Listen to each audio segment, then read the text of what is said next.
The Dark Enlightenment by Nick Land. Narrated by an artificial intelligence based on the voice of Orson Welles. Produced by Parker Banks. Part 1. Neo-reactionaries head for the exit. Enlightenment is not only a state, but an event and a process. As the designation for an historical episode concentrated in Northern Europe during the 18th century, it is a leading candidate for the true name of modernity, capturing its origin and essence. Renaissance and Industrial Revolution are others. Between Enlightenment and Progressive Enlightenment, there is only an elusive difference, because illumination takes time and feeds on itself, because Enlightenment is self-confirming, its revelation self-evident, and because a retrograde or reactionary Dark Enlightenment amounts almost to intrinsic contradiction. To become enlightened in this historical sense is to recognize and then to pursue a guiding light. There were ages of darkness, and then enlightenment came. Clearly, advance has demonstrated itself, offering not only improvement but also a model. Furthermore, unlike a Renaissance, there is no need for an enlightenment to recall what was lost or to emphasize the attractions of return. The elementary acknowledgement of enlightenment is already Whig history in miniature. Once certain enlightened truths have been found self-evident, there can be no turning back, and conservatism is preemptively condemned, predestined to paradox. F.A. Hayek, who refused to describe himself as a conservative, famously settled instead upon the term old Whig, which, like classical liberal, or the still more melancholy remnant, accepts that progress isn't what it used to be. What could an old Whig be if not a reactionary progressive? And what on earth is that?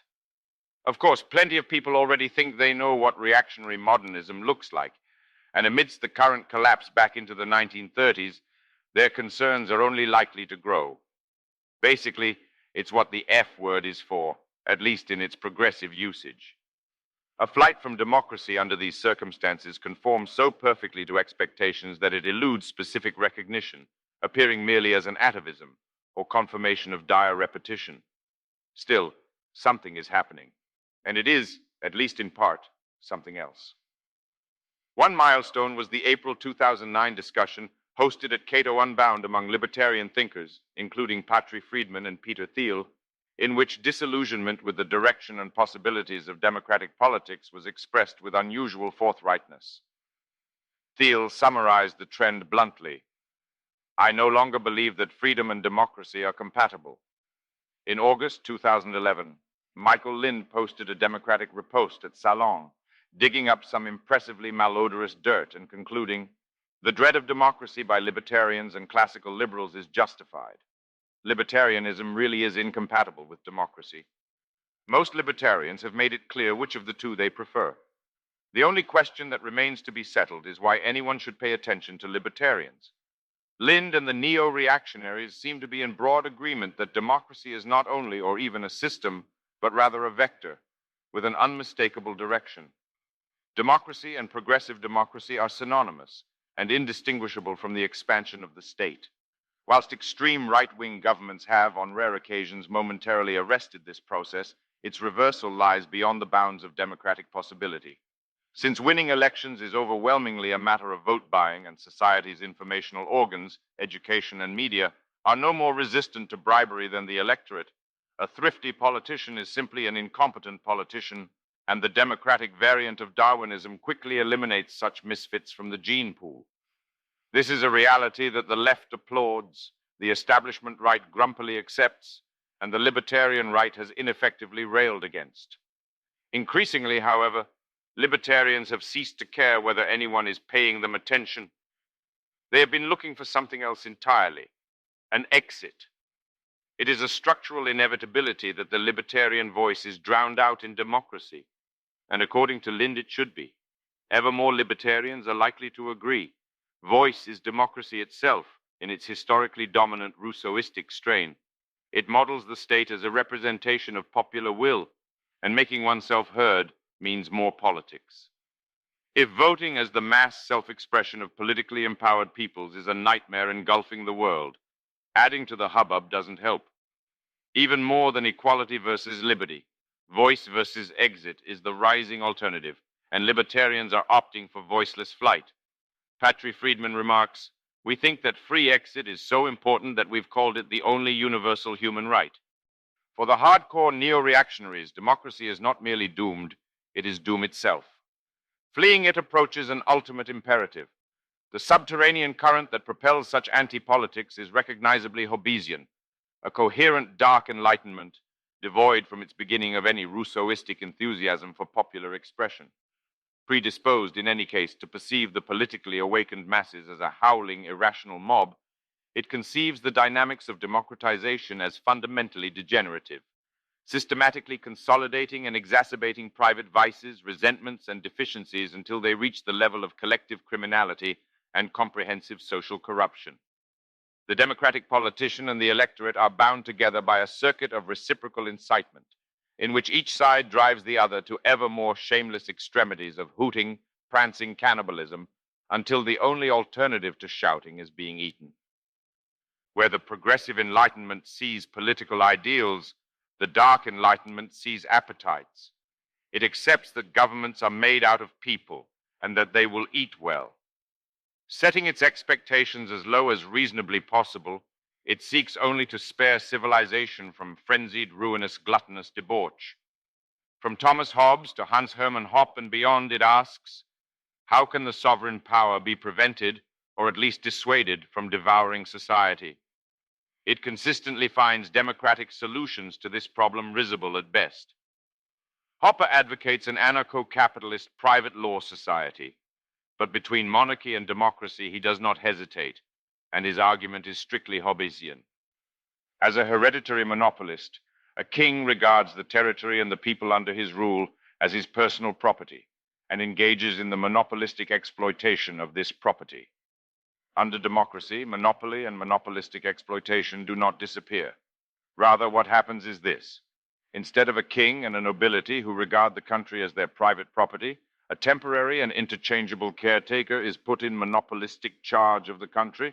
The caretaker does not own the country, but as long as he is in office, he is permitted to use it to his and his protégés' advantage. He owns its current use, usufruct, but not its capital stock. This does not eliminate exploitation. To the contrary, it makes exploitation less calculating and carried out with little or no regard to the capital stock. Exploitation becomes short-sighted and capital consumption will be systematically promoted. Political agents invested with transient authority by multi-party democratic systems have an overwhelming and demonstrably irresistible incentive to plunder society with the greatest possible rapidity and comprehensiveness. Anything they neglect to steal or leave on the table is likely to be inherited by political successors who are not only unconnected, but actually opposed, and who can therefore be expected to utilize all available resources to the detriment of their foes. Whatever is left behind becomes a weapon in your enemy's hand. Best, then, to destroy what cannot be stolen. From the perspective of a democratic politician, any type of social good that is neither directly appropriable nor attributable to their own partisan policy is sheer waste and counts for nothing, whilst even the most grievous social misfortune, so long as it can be assigned to a prior administration or postponed until a subsequent one, figures in rational calculations as an obvious blessing. The long-range techno-economic improvements and associated accumulation of cultural capital that constituted social progress in its old Whig sense are in nobody's political interest. Once democracy flourishes, they face the immediate threat of extinction. Civilization as a process is indistinguishable from diminishing time preference or declining concern for the present in comparison to the future. Democracy, which both in theory and evident historical fact accentuates time preference to the point of convulsive feeding frenzy, is thus as close to a precise negation of civilization as anything could be, short of instantaneous social collapse into murderous barbarism or zombie apocalypse, which it eventually leads to. As the democratic virus burns through society, painstakingly accumulated habits and attitudes of forward-thinking, prudential, human, and industrial investment are replaced by a sterile, orgiastic consumerism, financial incontinence, and a reality television political circus. Tomorrow might belong to the other team, so it's best to eat it all now. Winston Churchill, who remarked in neo-reactionary style that the best argument against democracy is a 5-minute conversation with the average voter, is better known for suggesting that democracy is the worst form of government except all the others that have been tried. Whilst never exactly conceding that, okay, democracy sucks, in fact, it really sucks, but what's the alternative? The implication is obvious. The general tenor of this sensibility is attractive to modern conservatives because it resonates with their wry, disillusioned acceptance of relentless civilizational deterioration and with the associated intellectual apprehension of capitalism as an unappetizing but ineliminable default social arrangement, which remains, after all, catastrophic or merely impractical alternatives have been discarded. The market economy, on this understanding, is no more than a spontaneous survival strategy that stitches itself together amidst the ruins of a politically devastated world. Things will probably just get worse forever. So it goes. So, what is the alternative? There's certainly no point trawling through the 1930s for one. Can you imagine a 21st century post-demotist society? One that saw itself as recovering from democracy, much as Eastern Europe sees itself as recovering from communism? Asks Supreme Sith Lord of the Neo-reactionaries, Mencius Moldbug. Well, I suppose that makes one of us. Moldbug's formative influences are Austro-libertarian, but that's all over. As he explains, libertarians cannot present a realistic picture of a world in which their battle gets won and stays won. They wind up looking for ways to push a world in which the state's natural downhill path is to grow back up the hill. This prospect is Sisyphean, and it's understandable why it attracts so few supporters. His awakening into neo-reaction comes with the Hobbesian recognition that sovereignty cannot be eliminated, caged, or controlled. Anarcho-capitalist utopias can never condense out of science fiction. Divided powers flow back together like a shattered terminator, and constitutions have exactly as much real authority as a sovereign interpretative power allows them to have. The state isn't going anywhere because, to those who run it, it's worth far too much to give up, and as the concentrated instantiation of sovereignty in society, nobody can make it do anything. If the state cannot be eliminated, Moldbug argues, at least it can be cured of democracy or systematic and degenerative bad government, and the way to do that is to formalize it. This is an approach he calls neo-cameralism. To a neo-cameralist, a state is a business which owns a country. A state should be managed like any other large business by dividing logical ownership into negotiable shares, each of which yields a precise fraction of the state's profit. A well-run state is very profitable. Each share has one vote, and the shareholders elect a board, which hires and fires managers. This business's customers are its residents. A profitably managed neo-cameralist state will, like any business, serve its customers efficiently and effectively. Misgovernment equals mismanagement. Firstly, it is essential to squash the democratic myth that a state belongs to the citizenry. The point of neo-cameralism is to buy out the real stakeholders in sovereign power, not to perpetuate sentimental lies about mass enfranchisement. Unless ownership of the state is formally transferred into the hands of its actual rulers, the neo-cameral transition will simply not take place. Power will remain in the shadows, and the democratic farce will continue. So secondly, the ruling class must be plausibly identified. It should be noted immediately, in contradistinction to Marxist principles of social analysis, that this is not the capitalist bourgeoisie. Logically, it cannot be. The power of the business class is already clearly formalized in monetary terms, so the identification of capital with political power is perfectly redundant. It is necessary to ask, rather, who do capitalists pay for political favors, how much these favors are potentially worth, and how the authority to grant them is distributed. This requires, with a minimum of moral irritation, that the entire social landscape of political bribery, lobbying, is exactly mapped, and the administrative, legislative, judicial, media, and academic privileges accessed by such bribes are converted into fungible shares. Insofar as voters are worth bribing, there is no need to entirely exclude them from this calculation, although their portion of sovereignty will be estimated with appropriate derision. The conclusion of this exercise is the mapping of a ruling entity that is the truly dominant instance of the democratic polity. Moldbug calls it the cathedral. The formalization of political powers, thirdly, allows for the possibility of effective government. Once the universe of democratic corruption is converted into a freely transferable shareholding in GovCorp, The owners of the state can initiate rational corporate governance, beginning with the appointment of a CEO. As with any business, the interests of the state are now precisely formalized as the maximization of long-term shareholder value. There is no longer any need for residents, clients, to take any interest in politics whatsoever. In fact, to do so would be to exhibit semi-criminal proclivities. If GovCorp doesn't deliver acceptable value for its taxes, sovereign rent, they can notify its customer service function and, if necessary, take their custom elsewhere. GovCorp would concentrate upon running an efficient, attractive, vital, clean, and secure country of a kind that is able to draw customers. No voice, free exit. Although the full neo-cameralist approach has never been tried, its closest historical equivalents to this approach are the 18th century tradition of enlightened absolutism as represented by Frederick the Great, and the 21st century non-democratic tradition as seen in lost fragments of the British Empire, such as Hong Kong, Singapore, and Dubai. These states appear to provide a very high quality of service to their citizens, with no meaningful democracy at all. They have minimal crime and high levels of personal and economic freedom. They tend to be quite prosperous. They are weak only in political freedom, and political freedom is unimportant by definition when government is stable and effective. In European classical antiquity, democracy was recognized as a familiar phase of cyclical political development, fundamentally decadent in nature, and preliminary to a slide into tyranny.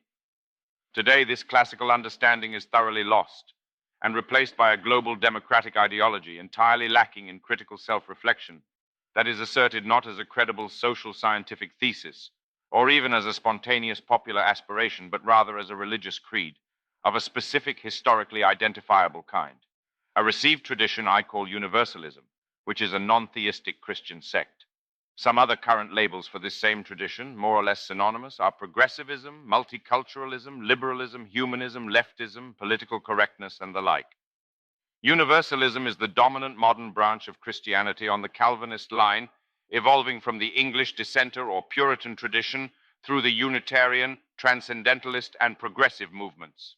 Its ancestral briar patch also includes a few sideways sprigs that are important enough to name, but whose Christian ancestry is slightly better concealed, such as Rousseauvian laicism, Benthamite utilitarianism, Reformed Judaism, Comtean positivism, German idealism, Marxist scientific socialism, Sartrean existentialism, Heideggerian postmodernism, etc., etc., etc.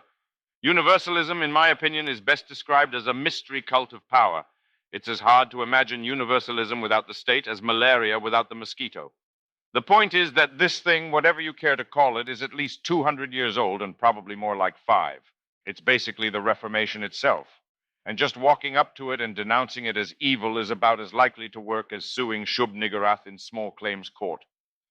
To comprehend the emergence of our contemporary predicament, characterized by relentless, totalizing state expansion, the proliferation of spurious positive human rights, claims on the resources of others backed by coercive bureaucracies, politicized money, reckless evangelical wars for democracy, and comprehensive thought control arrayed in defense of universalistic dogma, accompanied by the degradation of science into a government public relations function, it is necessary to ask how Massachusetts came to conquer the world, as Moldbug does. With every year that passes, the international ideal of sound governance finds itself approximating more closely and rigidly to the standards set by the grievance studies departments of New England universities. This is the divine providence of the ranters and levelers elevated to a planetary teleology and consolidated as the reign of the cathedral. The cathedral has substituted its gospel for everything we ever knew. Consider just the concerns expressed by America's founding fathers, compiled by Liberty Klinger, comment number 1 here. A democracy is nothing more than mob rule, where 51% of the people may take away the rights of the other 49%. Thomas Jefferson. Democracy is 2 wolves and a lamb voting on what to have for lunch. Liberty is a well-armed lamb contesting the vote. Benjamin Franklin. Democracy never lasts long. It soon wastes, exhausts, and murders itself. There never was a democracy yet that did not commit suicide. John Adams. Democracies have ever been spectacles of turbulence and contention, have ever been found incompatible with personal security or the rights of property, and have in general been as short in their lives as they have been violent in their death. James Madison. We are a republican government. Real liberty is never found in despotism or in the extremes of democracy. It has been observed that a pure democracy, if it were practicable, would be the most perfect government. Experience has proved that no position is more false than this. The ancient democracies in which the people themselves deliberated never possessed one good feature of government. Their very character was tyranny. Alexander Hamilton. More on voting with your feet and the incandescent genius of Moldbug next. Added note, March 7th. Don't trust the attribution of the Benjamin Franklin quote above. According to Barry Popick, the saying was probably invented by James Bovard in 1992. Bovard remarks elsewhere. There are few more dangerous errors in political thinking than to equate democracy with liberty. Part 2. The arc of history is long, but it bends towards zombie apocalypse. David Graeber. It strikes me that if one is going to pursue this to its logical conclusion, the only way to have a genuinely democratic society would also be to abolish capitalism in this state. Marina Citrin. We can't have democracy with capitalism. Democracy and capitalism don't work together. Here via John J. Miller. That's always the trouble with history. It always looks like it's over, but it never is. Mencius Moldbug. Googling democracy and liberty together is highly enlightening in a dark way. In cyberspace, at least, it is clear that only a distinct minority think of these terms as positively coupled. If opinion is to be judged in terms of the Google spider and its digital prey, by far the most prevalent association is disjunctive or antagonistic, drawing upon the reactionary insight that democracy poses a lethal menace to liberty, all but ensuring its eventual eradication. Democracy is to liberty as gargantua to a pie. Surely you can see that we love liberty to the point of gut rumbling and salivation.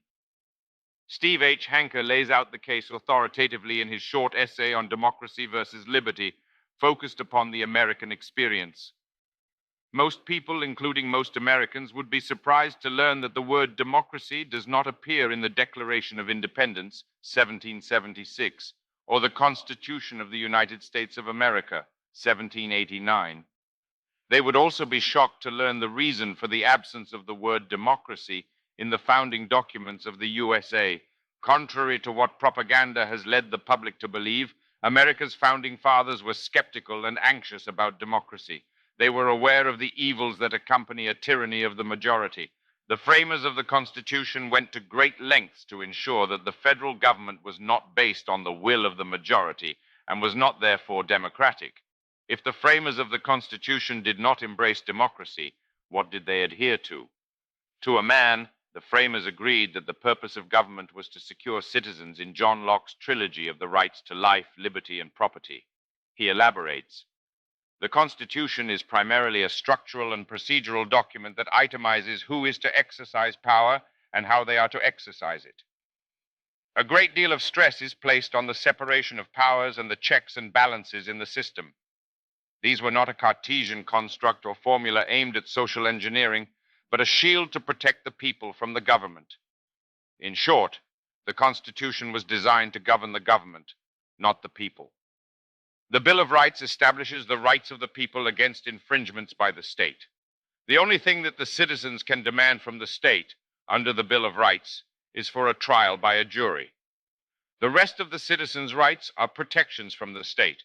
For roughly a century after the Constitution was ratified, private property, contracts, and free internal trade within the United States were sacred. The scope and scale of the government remained very constrained. All this was very consistent with what was understood to be liberty. As the spirit of reaction digs its Sith tentacles into the brain, it becomes difficult to remember how the classical or non-communist progressive narrative could once have made sense. What were people thinking? What were they expecting from the emerging super-empowered populist cannibalistic state? Wasn't the eventual calamity entirely predictable? How was it ever possible to be a Whig? The ideological credibility of radical democratization is not, of course, in question. As thinkers ranging from Christian progressive Walter Russell Mead to atheistic reactionary Mencius Moldbug have exhaustively detailed, it conforms so exactly to ultra-Protestant religious enthusiasm that its power to animate the revolutionary soul should surprise nobody. Within just a few years of Martin Luther's challenge to the papal establishment, peasant insurrectionists were stringing up their class enemies all over Germany. The empirical credibility of democratic advancement is far more perplexing and also genuinely complex, which is to say controversial, or more precisely, worthy of a data-based, rigorously argued controversy. In part, that is because the modern configuration of democracy emerges within the sweep of a far broader modernistic trend, whose techno-scientific, economic, social, and political strands are obscurely interrelated, knitted together by misleading correlations and subsequent false causalities.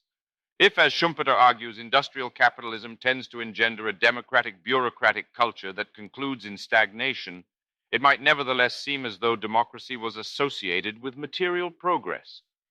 It is easy to misconstrue a lagging indicator as a positive causal factor, especially when ideological zeal lends its bias to the misapprehension. In similar vein, since cancer only afflicts living beings, it might, with apparent reason, be associated with vitality. Robin Hanson gently notes, yes, many trends have been positive for a century or so, and yes, this suggests they will continue to rise for a century or so. But no, this does not mean that students are empirically or morally wrong for thinking it utopian fantasy that one could end poverty, disease, tyranny, and war by joining a modern-day Kennedy's political quest. Why? Because positive recent trends in these areas were not much caused by such political movements. They were mostly caused by our getting rich from the Industrial Revolution, an event that political movements tended, if anything, to try to hold back on average. Simple historical chronology suggests that industrialization supports progressive democratization rather than being derived from it. This observation has even given rise to a widely accepted school of pop social science theorizing, according to which the maturation of societies in a democratic direction is determined by thresholds of affluence or middle-class formation. The strict logical correlate of such ideas that democracy is fundamentally non-productive in relation to material progress is typically underemphasized. Democracy consumes progress. When perceived from the perspective of the Dark Enlightenment, the appropriate mode of analysis for studying the democratic phenomenon is general parasitology. Quasi-libertarian responses to the outbreak accept this implicitly. Given a population deeply infected by the zombie virus and shambling into cannibalistic social collapse, the preferred option is quarantine. It is not communicative isolation that is essential, but a functional dissolidarization of society that tightens feedback loops and exposes people with maximum intensity to the consequences of their own actions. Social solidarity, in precise contrast, is the parasite's friend. By cropping out all high-frequency feedback mechanisms, such as market signals, and replacing them with sluggish infrared loops that pass through a centralized forum of general will, a radically democratized society insulates parasitism from what it does, transforming local, painfully dysfunctional, intolerable, and thus urgently corrected behavior patterns into global, numbed, and chronic socio-political pathologies. Gnaw off other people's body parts, and it might be hard to get a job. That's the kind of lesson a tight feedback, cybernetically intense, laissez-faire order would allow to be learned.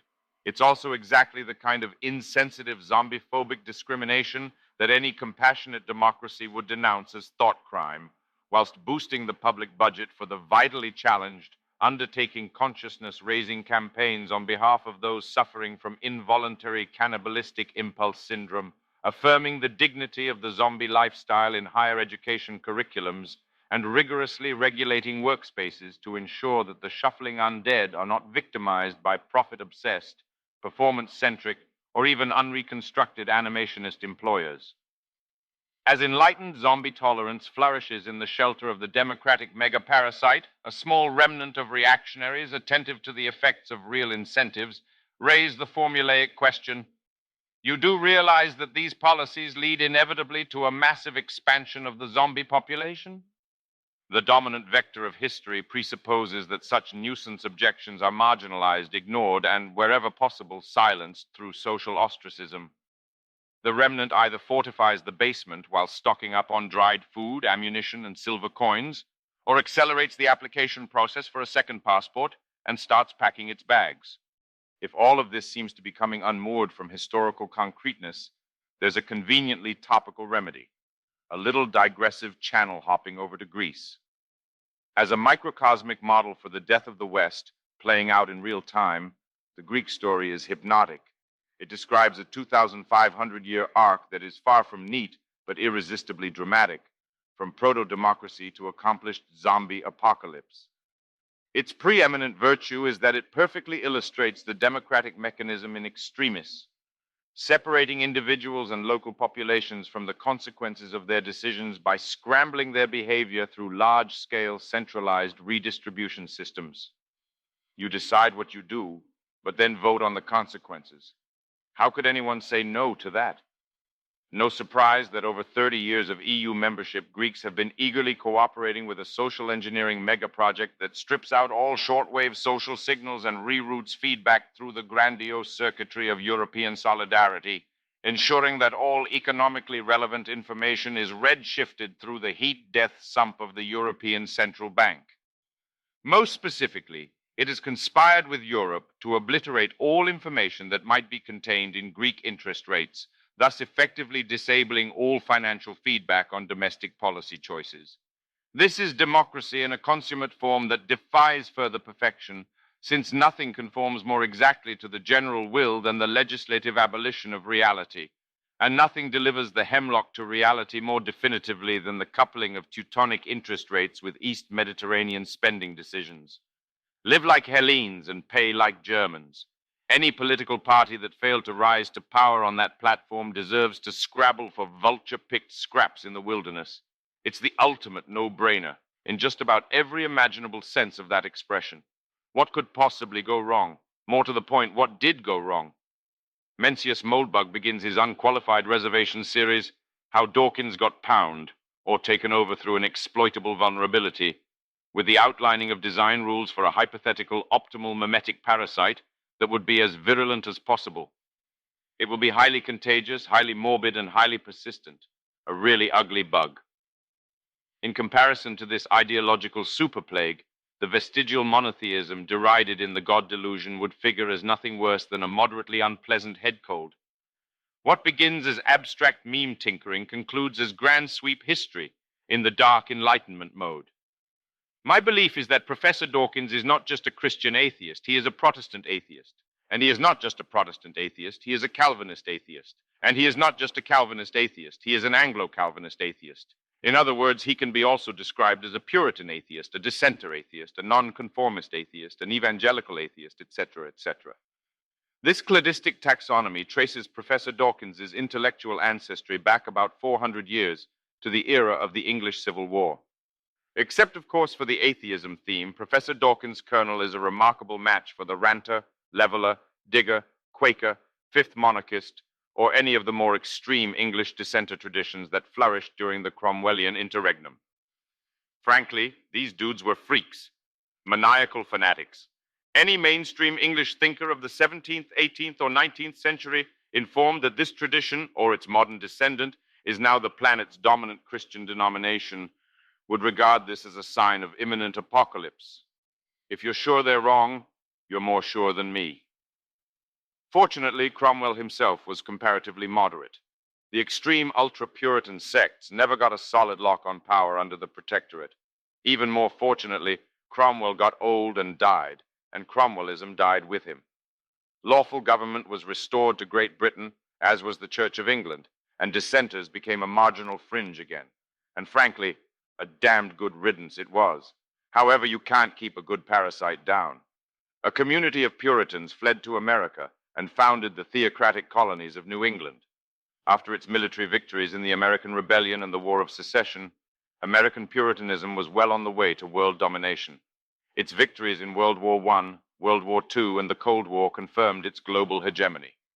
All legitimate mainstream thought on Earth today is descended from the American Puritans, and through them the English dissenters. Given the rise of this really ugly bug to world dominion, it might seem strange to pick on tangential figures such as Dawkins, but Moldbug selects his target for exquisitely judged strategic reasons. Moldbug identifies with Dawkins' Darwinism, with his intellectual repudiation of Abrahamic theism, and with his broad commitment to scientific rationality. Yet he recognizes, crucially, that Dawkins' critical faculties shut off, abruptly and often comically, at the point where they might endanger a still broader commitment to hegemonic progressivism. In this way, Dawkins is powerfully indicative. Militant secularism is itself a modernized variant of the Abrahamic meta-meme on its Anglo-Protestant radical democratic taxonomic branch, whose specific tradition is anti-traditionalism. The clamorous atheism of the God delusion represents a protective feint and a consistent upgrade of religious reformation, guided by a spirit of progressive enthusiasm that trumps empiricism and reason, whilst exemplifying an irritable dogmatism that rivals anything to be found in earlier God-themed strains. Dawkins isn't merely an enlightened, modern, progressive, and implicit radical Democrat. He's an impressively credentialed scientist, more specifically a biologist, and thus a Darwinian evolutionist. The point at which he touches the limit of acceptable thinking as defined by the mimetic superbug is therefore quite easy to anticipate. His inherited tradition of low church ultra-Protestantism has replaced God with man as the locus of spiritual investment, and man has been in the process of Darwinian research dissolution for over 150 years. As the sound, decent person I know you are, having gotten this far with Moldbug, you're probably already muttering under your breath, "Don't mention race, don't mention race, don't mention race. Please, oh please, in the name of the zeitgeist and the dear sweet non-god of progress, don't mention race." But Moldbug is already citing Dawkins, citing Thomas Huxley, in a contest which is to be carried out by thoughts and not by bites. The highest places in the hierarchy of civilization will assuredly not be within the reach of our dusky cousins, which Dawkins frames by remarking, "Had Huxley been born and educated in our time, he would have been the first to cringe with us at his Victorian sentiments and unctuous tone. I quote them only to illustrate how the zeitgeist moves on. It gets worse. Moldbug seems to be holding Huxley's hand and, ew, doing that palm-stroking thing with his finger. This sure ain't vanilla libertarian reaction anymore. It's getting seriously dark and scary. In all seriousness, what is the evidence for fraternism? Why exactly does Professor Dawkins believe that all neo-hominids are born with identical potential for neurological development? He doesn't say. Perhaps he thinks it's obvious. Whatever one's opinion on the respective scientific merits of human biological diversity or uniformity, it is surely beyond contention that the latter assumption alone is tolerated. Even if progressive universalistic beliefs about human nature are true, they are not held because they are true, or arrived at through any process that passes the laugh test for critical scientific rationality. They are received as religious tenets, with all of the passionate intensity that characterizes essential items of faith, and to question them is not a matter of scientific inaccuracy, but of what we now call political incorrectness, and once knew as heresy. To sustain this transcendent moral posture in relation to racism is no more rational than subscription to the doctrine of original sin, of which it is, in any case, the unmistakable modern substitute. The difference, of course, is that original sin is a traditional doctrine, subscribed to by an embattled social cohort, significantly underrepresented among public intellectuals and media figures, deeply unfashionable in the dominant world culture, and widely criticized, if not derided, without any immediate assumption that the critic is advocating murder, theft, or adultery. To question the status of racism as the supreme and defining social sin, on the other hand, is to court universal condemnation from social elites and to arouse suspicions of thought crimes that range from pro-slavery apologetics to genocide fantasies. Racism is pure or absolute evil, whose proper sphere is the infinite and the eternal, or the incendiary sinful depths of the hyper-Protestant soul, rather than the mundane confines of civil interaction, social scientific realism, or efficient and proportional legality. The dissymmetry of affect, sanction, and raw social power attending old heresies and their replacements once noticed is a nagging indicator. A new sect reigns, and it is not even especially well hidden. Yet even among the most hardened HBD constituencies, hysterical sanctification of plus good race think hardly suffices to lend radical democracy the aura of profound morbidity that Moldbug detects. That requires a devotional relation to the state. Part 3. The previous installment of this series ended with our hero Mencius Moldbug up to his waist, or worse, in the mephitic swamp of political incorrectness, approaching the dark heart of his politico-religious meditation on how Dawkins got pound. Moldbug has caught Dawkins in the midst of a symptomatically significant and excruciatingly sanctimonious denunciation of Thomas Huxley's racist Victorian sentiments, a sermon which concludes with the strange declaration that he is quoting Huxley's words, despite their self-evident and wholly intolerable ghastliness, only to illustrate how the zeitgeist moves on. Moldbug pounces, asking pointedly, "What exactly is this zeitgeist thing?" It is indisputably an extraordinary catch. Here is a thinker, Dawkins, trained as a biologist, and especially fascinated by the disjunctively twinned topics of naturalistic evolution and Abrahamic religion, stumbling upon what he apprehends as a one-way trend of world historical spiritual development, which he then, emphatically but without the slightest appeal to disciplined reason or evidence, denies has any serious connection to the advance of science, human biology, or religious tradition. The stammering nonsense that results is a thing of wonder, but for Moldbug it all makes sense. In fact, Professor Dawkins' zeitgeist is indistinguishable from the old Anglo-Calvinist or Puritan concept of providence. Perhaps this is a false match, but it's quite a close one. Another word for zeitgeist is progress. It's unsurprising that universalists tend to believe in progress. In fact, in a political context, they often call themselves progressives. Universalism has indeed made quite a bit of progress since the time of Huxley's embarrassing remark in 1913. But this hardly refutes the proposition that universalism is a parasitic tradition. Progress for the tick is not progress for the dog. What exactly is this zeitgeist thing? The question bears repeating.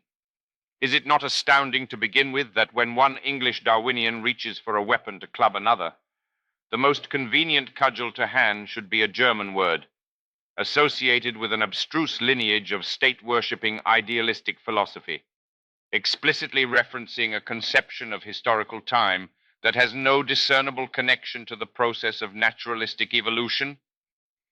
It is as if, scarcely imaginably, during a comparable contention among physicists on the topic of quantum indeterminacy, one should suddenly hear it shouted that God does not play dice with the universe. In fact, the two examples are intimately entangled, since Dawkins's faith in the zeitgeist is combined with adherence to the dogmatic progressivism of Einsteinian religion, meticulously dissected, of course, by Moldbug. The shamelessness is remarkable, or at least it would be, were it naively believed that the protocols of scientific rationality occupied sovereign position in such disputation, if only in principle. In fact, and here irony is amplified to the very brink of howling psychosis, Einstein's old one still reigns. The criteria of judgment owe everything to neo-Puritan spiritual hygiene and nothing whatsoever to testable reality. Scientific utterance is screened for conformity to a progressive social agenda, whose authority seems to be unaffected by its complete indifference to scientific integrity. It reminds Moldbug of Lysenko for understandable reasons. If the facts do not agree with the theory, so much worse for the facts, Hegel asserted. It is the zeitgeist that is God, historically incarnated in the state, trampling mere data back into the dirt.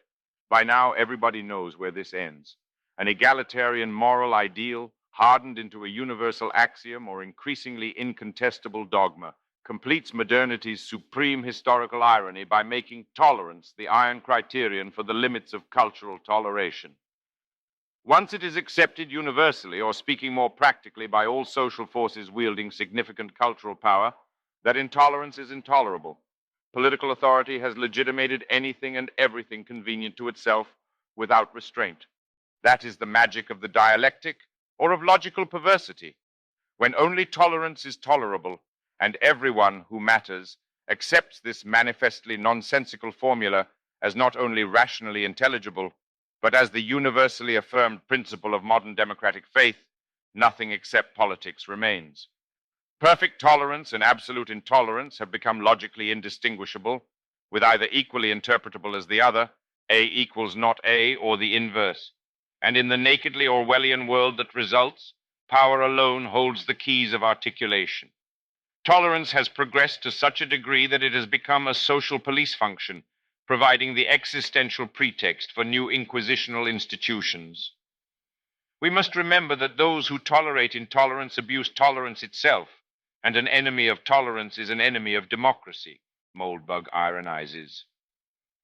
The spontaneous tolerance that characterized classical liberalism, rooted in a modest set of strictly negative rights that restricted the domain of politics or government intolerance, surrenders during the democratic surge, tied to a positive right to be tolerated, defined ever more expansively as substantial entitlement, encompassing public affirmations of dignity, state-enforced guarantees of equal treatment by all agents, public and private, government protections against non-physical slights and humiliations, economic subsidies, and ultimately statistically proportional representation within all fields of employment, achievement, and recognition.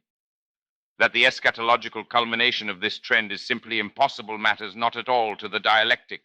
On the contrary, it energizes the political process, combusting any threat of policy satiation in the fuel of infinite grievance. I will not cease from mental fight, nor shall my sword sleep in my hand, till we have built Jerusalem in England's green and pleasant land. Somewhere before Jerusalem is reached, the inarticulate pluralism of a free society has been transformed into the assertive multiculturalism of a soft totalitarian democracy. The Jews of 17th century Amsterdam, or the Huguenots of 18th century London, enjoyed the right to be left alone and enriched their host societies in return. The democratically empowered grievance groups of later modern times are incited by political leaders to demand a fundamentally illiberal right to be heard, with social consequences that are predominantly malignant. For politicians, however, who identify and promote themselves as the voice of the unheard and the ignored, the self-interest at stake could hardly be more obvious. Tolerance, which once presupposed neglect, now decries it, and in so doing becomes its opposite.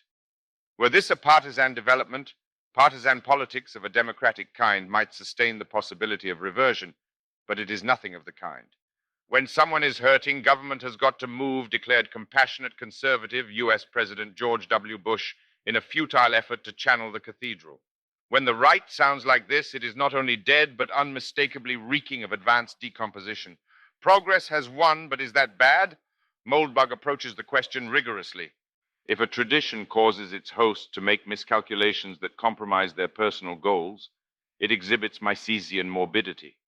If it causes its host to act in ways that compromise their genes' reproductive interests, it exhibits Darwinian morbidity. If subscribing to the tradition is individually advantageous or neutral, defectors are rewarded or at least unpunished, but collectively harmful, the tradition is parasitic. If subscribing is individually disadvantageous but collectively beneficial, the tradition is altruistic. If it is both individually and collectively benign, it is symbiotic. If it is both individually and collectively harmful, it is malignant. Each of these labels can be applied to either Misesian or Darwinian morbidity. A theme that is irrational but does not exhibit either Misesian or Darwinian morbidity is trivially morbid. Behaviorally considered, the Misesian and Darwinian systems are clusters of selfish incentives, oriented respectively to property accumulation and gene propagation. Whilst the Darwinians conceive the Misesian sphere as a special case of genetically self-interested motivation, the Austrian tradition, rooted in highly rationalized neo-Kantian anti-naturalism, is predisposed to resist such reductionism.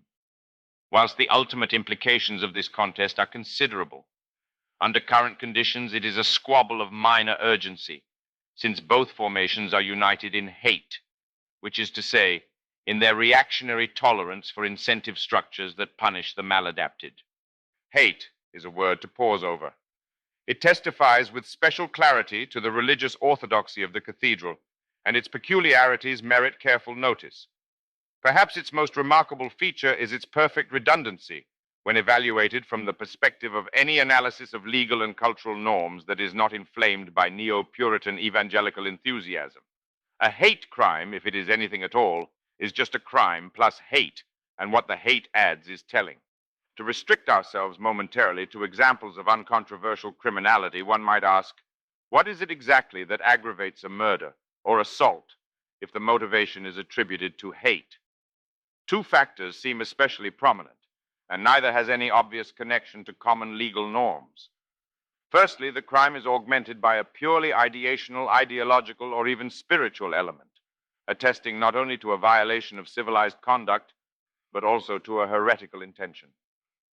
This facilitates the complete abstraction of hate from criminality, whereupon it takes the form of hate speech or simply hate, which is always to be contrasted with the passion, outrage, or righteous anger, represented by critical, controversial, or merely abusive language directed against unprotected groups, social categories, or individuals. Hate is an offense against the cathedral itself, a refusal of its spiritual guidance, and a mental act of defiance against the manifest religious destiny of the world. Secondly, and relatedly, hate is deliberately and even strategically asymmetrical in respect to the equilibrium political polarity of advanced democratic societies. Between the relentless march of progress and the ineffective grouching of conservatism, it does not vacillate. As we have seen, only the right can hate. As the doxological immunity system of hate suppression is consolidated within elite educational and media systems, the highly selective distribution of protections ensures that discourse, especially empowered discourse, is ratcheted consistently to the left, which is to say, in the direction of an ever more comprehensively radicalized universalism. The morbidity of this trend is extreme, because grievance status is awarded as political compensation for economic incompetence. It constructs an automatic cultural mechanism that advocates for dysfunction. The Universalist creed, with its reflex identification of inequality with injustice, can conceive no alternative to the proposition that the lower one's situation or status, the more compelling is one's claim upon society, the purer and nobler one's cause. Temporal failure is the sign of spiritual election, Marxo-Calvinism, and to dispute any of this is clearly hate. This does not compel even the most hard-hearted neo-reactionary to suggest, in a caricature of the high Victorian cultural style, that social disadvantage as manifested in political violence, criminality, homelessness, insolvency, and welfare dependency is a simple index of moral culpability. In large part, perhaps overwhelmingly large part, it reflects sheer misfortune. Dim, impulsive, unhealthy, and unattractive people reared chaotically in abusive families and stranded in broken, crime-racked communities have every reason to curse the gods before themselves. Besides, disaster can strike anyone. In regards to effective incentive structures, however, none of this is of the slightest importance. Behavioral reality knows only one iron law: whatever is subsidized is promoted, with a necessity no weaker than that of entropy itself, insofar as social democracy seeks to soften bad consequences, for major corporations no less than for struggling individuals or hapless cultures. Things get worse. There is no way around or beyond this formula, only wishful thinking and complicity with degeneration. Of course, this defining reactionary insight is doomed to inconsequence, since it amounts to the supremely unpalatable conclusion that every attempt at progressive improvement is fated to reverse itself, perversely, into horrible failure. No democracy could accept this, which means that every democracy will fail. The excited spiral of Misesian Darwinian degenerative runaway is neatly captured in the words of the world's fluffiest beltway libertarian, Megan McArdle, writing in core cathedral mouthpiece The Atlantic. It is somewhat ironic that the first serious strains caused by Europe's changing demographics are showing up in the continent's welfare budgets because the pension systems themselves may well have shaped and limited Europe's growth. The 20th century saw international adoption of social security systems that promised defined benefits paid out of future tax revenue, known to pension experts as pay-go systems and to critics as Ponzi schemes. These systems have greatly eased fears of a destitute old age, but multiple studies show that as social security systems become more generous and old age more secure, people have fewer children. By one estimate, 50 to 60% of the difference between America's above replacement birth rate and Europe's can be explained by the latter's more generous systems. In other words, Europe's pension system may have set in motion the very demographic decline that helped make that system and some European governments insolvent. Despite McArdle's ridiculous suggestion that the United States of America has in some way exempted itself from Europe's mortuary path, the broad outline of the diagnosis is clear and increasingly accepted as commonsensical, although best ignored. According to the rising creed, welfare attained through progeny and savings is non-universal and thus morally benighted. It should be supplanted, as widely and rapidly as possible, by universal benefits or positive rights distributed universally to the democratic citizen, and thus, inevitably, routed through the altruistic state. If, as a result, due to the irredeemable political incorrectness of reality, economies and population should collapse in concert, at least it will not damage our souls. Oh, democracy, you saccharine-sweet dying idiot, what do you think the zombie hordes will care for your soul? Moldbug comments, universalism, in my opinion, is best described as a mystery cult of power. It's a cult of power because one critical stage in its replicative life cycle is a little critter called the state. When we look at the big U's surface proteins, we notice that most of them can be explained by its need to capture, retain, and maintain the state, and direct its powers toward the creation of conditions that favor the continued replication of universalism. It's as hard to imagine universalism without the state as malaria without the mosquito. It's a mystery cult because it displaces theistic traditions by replacing metaphysical superstitions with philosophical mysteries, such as humanity, progress, equality, democracy, justice, environment, community, peace, etc. None of these concepts, as defined in orthodox universalist doctrine, is even slightly coherent. All can absorb arbitrary mental energy without producing any rational thought. In this, they are best compared to Plotinian, Talmudic, or scholastic nonsense. As a bonus, here's the urban feature guide to the main sequence of modern political regimes.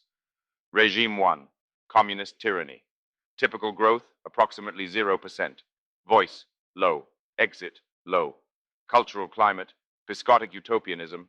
Life is hard, but quote-unquote fair. Transition mechanism, rediscovers markets at economic degree 0.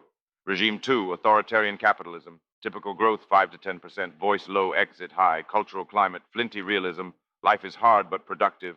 Transition mechanism, pressurized by the cathedral to democratize. Regime 3, social democracy. Typical growth, 0 to 3%. Voice high, exit high. Cultural climate, sanctimonious dishonesty.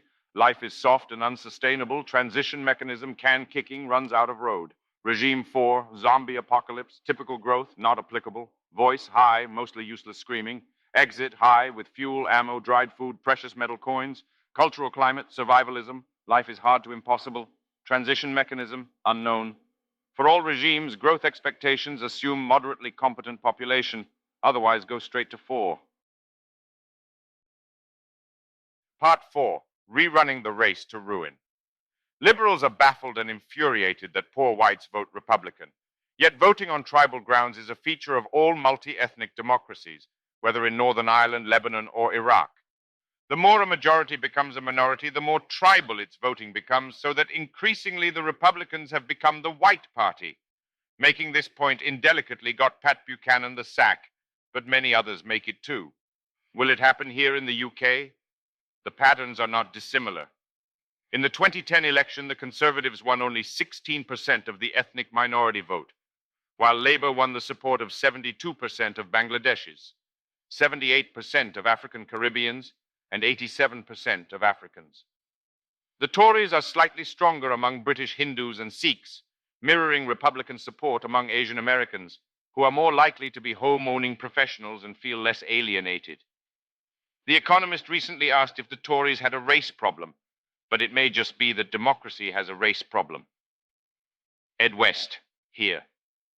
Without a taste for irony, Mencius Moldbug is all but unendurable and certainly unintelligible. Vast structures of historical irony shape his writings, at times even engulfing them. How otherwise could a proponent of traditional configurations of social order, a self-proclaimed Jacobite, compose a body of work that is stubbornly dedicated to subversion? Irony is Moldbug's method, as well as his milieu. This can be seen most tellingly in his chosen name for the usurped Enlightenment, the dominant faith of the modern world, universalism. This is a word that he appropriates and capitalizes within a reactionary diagnosis whose entire force lies in its exposure of an exorbitant particularity. Moldbug turns continually to history, or more rigorously, cladistics, to accurately specify that which asserts its own universal significance whilst ascending to a state of general dominance that approaches the universal. Under this examination, what counts as universal reason, determining the direction and meaning of modernity, is revealed as the minutely determined branch or subspecies of occultic tradition descended from ranters, levelers, and closely related variants of dissident ultra-Protestant fanaticism, and owing vanishingly little to the conclusions of logicians. Ironically, then, the world's regnant universalist democratic egalitarian faith is a particular or peculiar cult that has broken out along identifiable historical and geographical pathways with an epidemic virulence that is disguised as progressive global enlightenment. The route that it has taken through England and New England, Reformation and Revolution, is recorded by an accumulation of traits that provide abundant material for irony and for lower varieties of comedy. The unmasking of the modern liberal intellectual or open-minded media truth-teller as a pale, fervent, narrowly doctrinaire Puritan, recognizably descended from the species of witch-burning zealots, is reliably and irresistibly entertaining. Yet as the cathedral extends and tightens its grip upon everything everywhere in accordance with its divine mandate, the response it triggers is only atypically humorous. More commonly, when unable to exact humble compliance, it encounters inarticulate rage, or at least uncomprehending, smoldering resentment, as befits the imposition of parochial cultural dogmas, still wrapped in the trappings of a specific alien pedigree, even as they earnestly confess to universal rationality.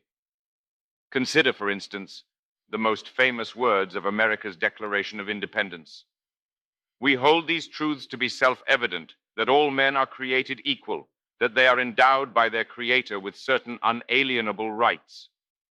Could it be honestly maintained that to submit scrupulously and sincerely to such self-evident truths amounts to anything other than an act of religious reconfirmation or conversion?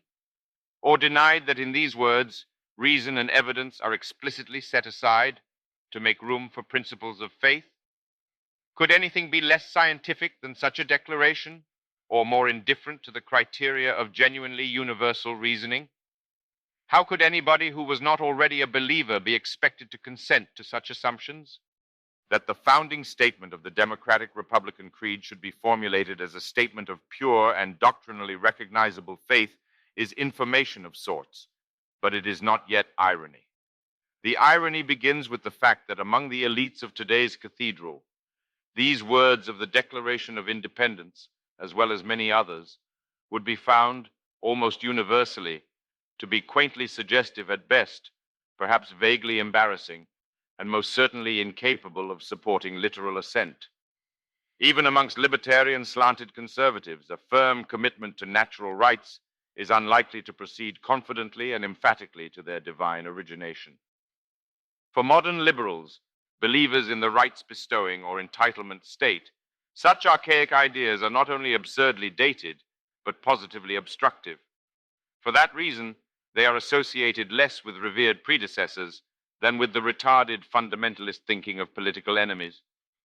Sophisticates of the cathedral core understand, as Hegel did, that God is no more than deep government apprehended by infants, and as such a waste of faith that bureaucrats could put to better use. Since the cathedral has ascended to global supremacy, it no longer has need for founding fathers, who awkwardly recall its parochial ancestry and impede its transnational public relations. Rather, it seeks perpetual reinvigoration through their denigration. The phenomenon of the new atheism with its transparent progressive affiliations attests abundantly to this. Paleo-Puritanism must be derided in order for Neo-Puritanism to flourish. The meme is dead. Long live the meme. At the limit of self-parody, Neo-Puritan parricide takes the form of the ludicrous War on Christmas, in which the allies of the cathedral sanctify the radically unthreatened separation of church and state through nuisance agitation against public expressions of traditional Christian piety, and their red state dupes respond with dyspeptic outrage on cable TV shows. Like every other war against fuzzy nouns, whether poverty, drugs, or terror, the outcome is predictably perverse. If resistance to the war on Christmas is not yet established as the solid center of Yuletide festivities, it can be confidently expected to become so in the future. The purposes of the cathedral are served nonetheless, through promotion of a synthetic secularism that separates the progressive faith from its religious foundations, whilst directing attention away from the ethnically specific dogmatic creedal content at its core. As reactionaries go, traditional Christians are generally considered to be quite cuddly. Even the most wild-eyed fanatics of the neo-Puritan orthodoxy have trouble getting genuinely excited about them, although abortion activists get close. For some real red meat, with the nerves exposed and writhing to jolts of hard stimulation, it makes far more sense to turn to another discarded and ceremonially abominated block on the progressive lineage, white identity politics, or the term Moldbug opts for, white nationalism. Just as the ratchet progress of neo-Puritan social democracy is radically facilitated by the orchestrated pillorying of its embryonic religious forms, so is its trend to consistently neo-fascist political economy smoothed by the concerted repudiation of a neo-Nazi or paleo-fascist threat. It is extremely convenient when constructing ever more nakedly corporatist or third-position structures of state-directed pseudo-capitalism to be able to divert attention to angry expressions of white racial paranoia, especially when these are ornamented by clumsily modified Nazi insignia, horned helmets, Leni Riefenstahl aesthetics, and slogans borrowed freely from Mein Kampf. In the United States, and thus with shrinking time lag internationally, the icons of the Ku Klux Klan, from white bedsheets, quasi-Masonic titles, and burning crosses to lynching ropes, have acquired comparable theatrical value. Moldbug offers a sanitized white nationalist blog reading list consisting of writers who, to varying degrees of success, avoid immediate reversion to paleo-fascist self-parody. The first step beyond the boundary of respectable opinion is represented by Lawrence Auster, a Christian, anti-Darwinist, and traditionalist conservative who defends substantial ethno-racial national identity and opposes the liberal master principle of non-discrimination. By the time we reach Tannstaffel, at the ripped outer edge of Moldbug's carefully truncated spectrum, we have entered a decaying orbit, spiraling into the great black hole that is hidden at the dead center of modern political possibility. Before following the Tannstaffel types into the crushing abyss where light dies, there are some preliminary remarks to make about the white nationalist perspective and its implications. Even more than the Christian traditionalists, who, even in their cultural midwinter, can bask in the warmth of supernatural endorsement, white identity politics considers itself besieged. Moderate or measured concern offers no equilibrium for those who cross the line and begin to self-identify in these terms. Instead, the path of involvement demands rapid acceleration to a state of extreme alarm or racial panic, conforming to an analysis focused upon malicious population replacement at the hands of a government which, in the oft-cited words of Bertolt Brecht, has decided to dissolve the people and to appoint another one. Whiteness, whether conceived biologically, mystically, or both, is associated with vulnerability, fragility, and persecution. This theme is so basic and so multifarious that it is difficult to adequately address succinctly.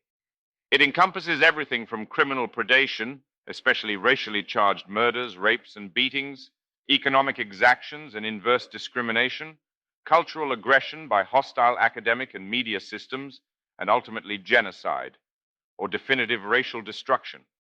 Typically, the prospective annihilation of the white race is attributed to its own systematic vulnerability, whether due to characteristic cultural traits, excessive altruism, susceptibility to moral manipulation, excessive hospitality, trust, universal reciprocity, guilt, or individualistic disdain for group identity, or more immediate biological factors, recessive genes supporting fragile Aryan phenotypes. Whilst it is unlikely that this sense of unique endangerment is reducible to the chromatic formula white plus color equals color, the fundamental structure is of this kind. In its abstract depiction of non-reciprocal vulnerability, it reflects the one-drop rule and Mendelian recessive/dominant gene combination. It depicts mixture as essentially anti-white. Because whiteness is a limit, pure absence of color, it slips smoothly from the biological factuality of the Caucasian subspecies into metaphysical and mystical ideas. Rather than accumulating genetic variation, a white race is contaminated or polluted by admixtures that compromise its defining negativity. To darken it is to destroy it. The mythological density of these, predominantly subliminal associations, invests white identity politics with a resilience that frustrates enlightened efforts at rationalistic denunciation whilst contradicting its own paranoid self-representation. It also undermines recent white nationalist promotions of a racial threat that is strictly comparable to that facing indigenous peoples, universally, and depicting whites as natives cruelly deprived of equal protection against extinction. There is no route back to tribal innocence or flat biological diversity. Whiteness has been compacted indissolubly with ideology, whichever the road taken. If blacks can have it, and Hispanics can have it, and Jews can have it, why can't we have it? That's the final building block of white nationalist grievance, the werewolf curse that means it can only ever be a monster.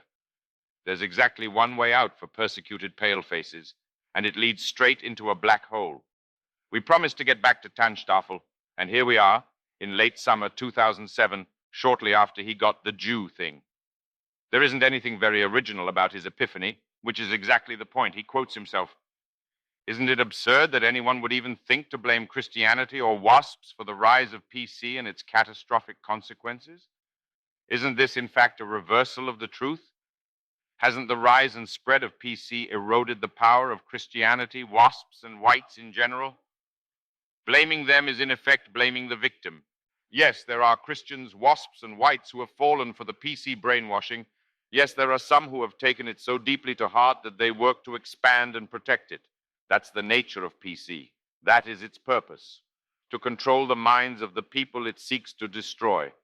The left at its root is all about destruction. You don't have to be an anti-Semite to notice where these ideas originate from and who benefits. But you do have to violate PC to say Jews. That's the labyrinth, the trap, with its pitifully constricted stereotypical circuit. Why can't we be cuddly racial preservationists like Amazonian Indians? How come we always turn into neo-Nazis? It's some kind of conspiracy, which means it has to be the Jews. Since the mid-20th century, the political intensity of the globalized world has streamed almost exclusively out of the cratered ash pile of the Third Reich. Until you get the pattern, it seems mysterious that there's no getting away from it. After listing some blogs falling under the relatively genteel category of white nationalism, Moldbug cautions, the internet is also home to many out-and-out racist blogs. Most are simply unreadable, but some are hosted by relatively capable writers. On these racist blogs, you'll find racial epithets, anti-Semitism, see why I am not an anti-Semite, and the like. Obviously, I cannot recommend any of these blogs, and nor will I link to them. However, if you are interested in the mind of the modern racist, Google will get you there. Google is overkill. A little link trawling will get you there. It's a 6 degrees of separation problem, and more like 2 or less. Start digging into the actually existing reactosphere, and things get quite astoundingly ugly very quickly. Yes, there really is hate, panic, and disgust, as well as a morbidly addictive abundance of very grim vitriolic wit, and a disconcertingly impressive weight of credible fact. These guys just love statistics to death. Most of all, just beyond the horizon, there's the black hole. If reaction ever became a popular movement, its few slender threads of bourgeois or perhaps dreamily aristocratic civility wouldn't hold back the beast for long. As liberal decency has severed itself from intellectual integrity and exiled harsh truths, these truths have found new allies and become considerably harsher. The outcome is mechanically and monotonously predictable. Every liberal democratic cause war strengthens and feralizes what it fights. The war on poverty creates a chronically dysfunctional underclass. The war on drugs creates crystallized superdrugs and megamafias. Guess what? The war on political incorrectness creates data-empowered, web-coordinated, paranoid, and polyconspiratorial werewolves, superbly positioned to take advantage of liberal democracy's impending rendezvous with ruinous reality, and to then play their part in the unleashing of unpleasantnesses that are scarcely imaginable, except by disturbing historical analogy. When a sane, pragmatic, and fact-based negotiation of human differences is forbidden by ideological fiat, the alternative is not a reign of perpetual peace, but a festering of increasingly self-conscious and militantly defiant thought crime, nourished by publicly unavowable realities and energized by powerful, atavistic, and palpably dissident mythologies. That's obvious on the net. Moldbug considers the danger of white nationalism to be both over and understated. On the one hand, the menace is simply ridiculous and merely reflects neo-Puritan spiritual dogma in its most hysterically oppressive and stubbornly mindless form.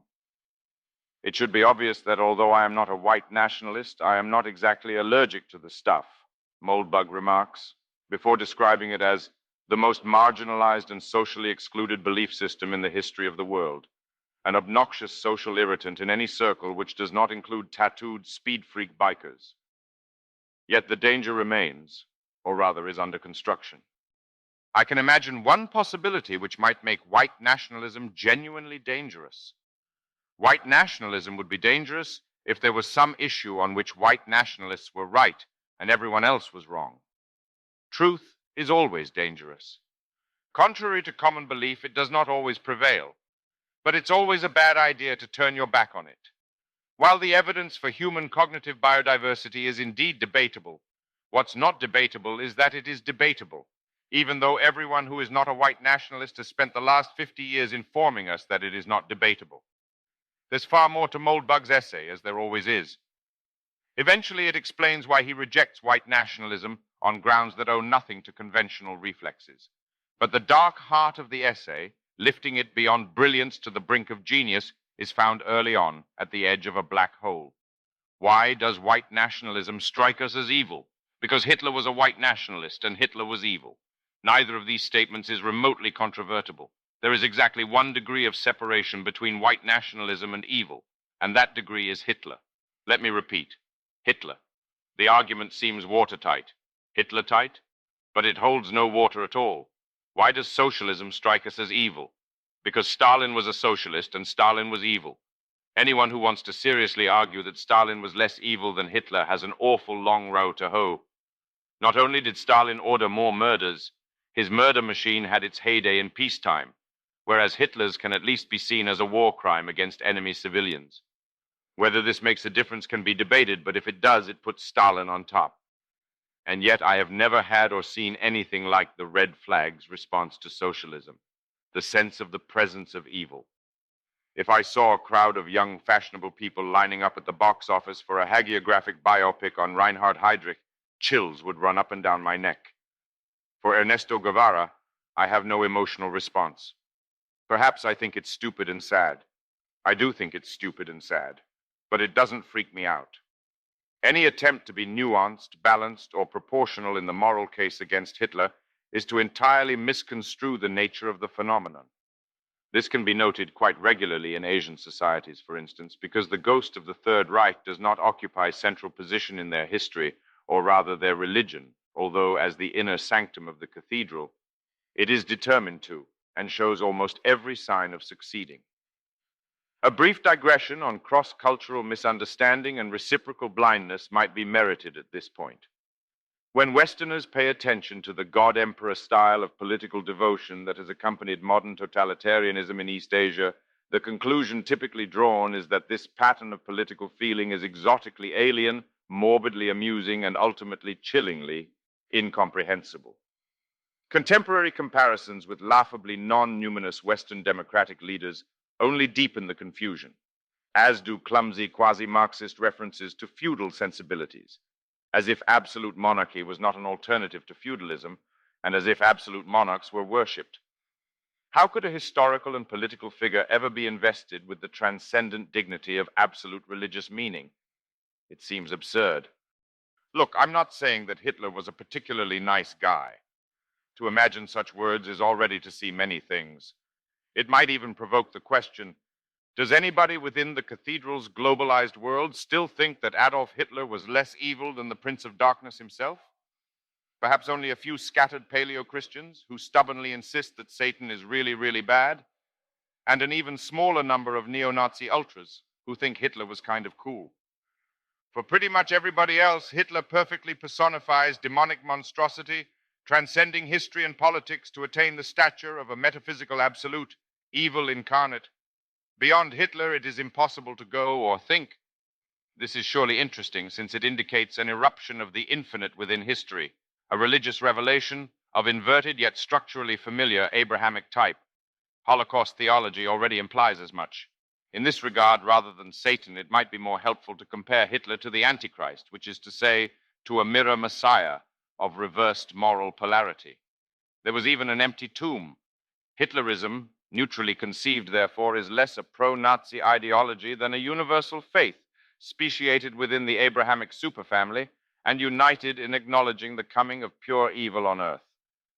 Whilst not exactly worshipped outside the extraordinarily disreputable circles already ventured into, Hitler is sacramentally abhorred in a way that touches upon theological first things.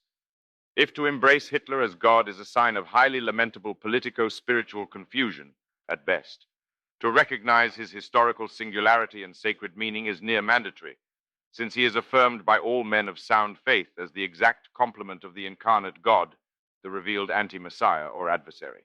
And this identification has the force of self-evident truth.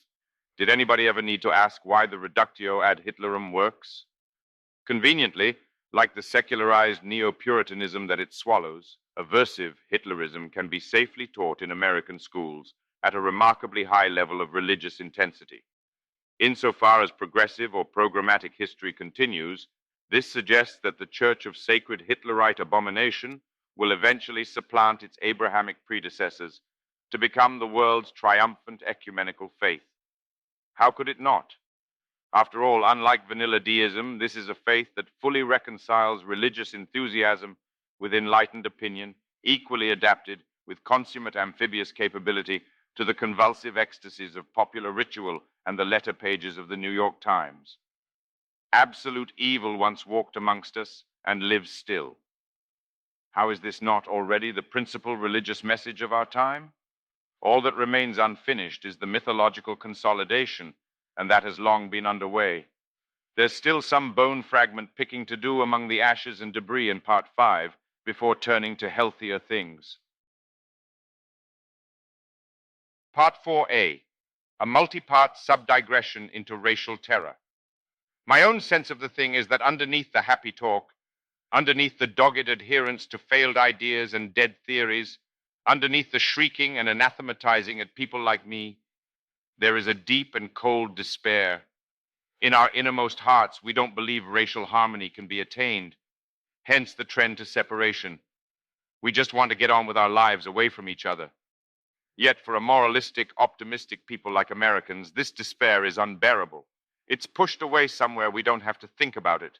When someone forces us to think about it, we react with fury. That little boy in the Anderson story about the emperor's new clothes? The ending would be more true to life if he had been lynched by a howling mob of outraged citizens. John Derbyshire, interviewed at Gawker. We believe in the equal dignity and presumption of equal decency toward every person. No matter what race, no matter what science tells us about comparative intelligence, and no matter what is to be gleaned from crime statistics. It is important that research be done, that conclusions not be rigged, and that we are at liberty to speak frankly about what it tells us. But that is not an argument for a priori conclusions about how individual persons ought to be treated in various situations, or for calculating fear or friendship based on race alone. To hold or teach otherwise is to prescribe the disintegration of a pluralistic society, to undermine the aspiration of e pluribus unum. Andrew McCarthy, defending the expulsion of J.D. from the National Review. The talk, as Black Americans and liberals present it, to wit, necessitated by white malice, is a comic affront, because no one is allowed, see Barrow above, to notice the context in which Black Americans are having run-ins with the law, each other, and others. The proper context for understanding this, and the mania that is the Travonicus for that matter, is the reasonable fear of violence. This is the single most exigent fact here. Yet you decree it must not be spoken. Dennis Dale, responding to Josh Barrow's call for J.D.'s firing. Quite an experience to live in fear, isn't it? That's what it is to be a slave. Blade Runner. There is no part of Singapore, Hong Kong, Taipei, Shanghai, or very many other East Asian cities where it is impossible to wander safely late at night. Women, whether young or old, on their own or with small children, can be comfortably oblivious to the details of space and time, at least insofar as the threat of assault is concerned.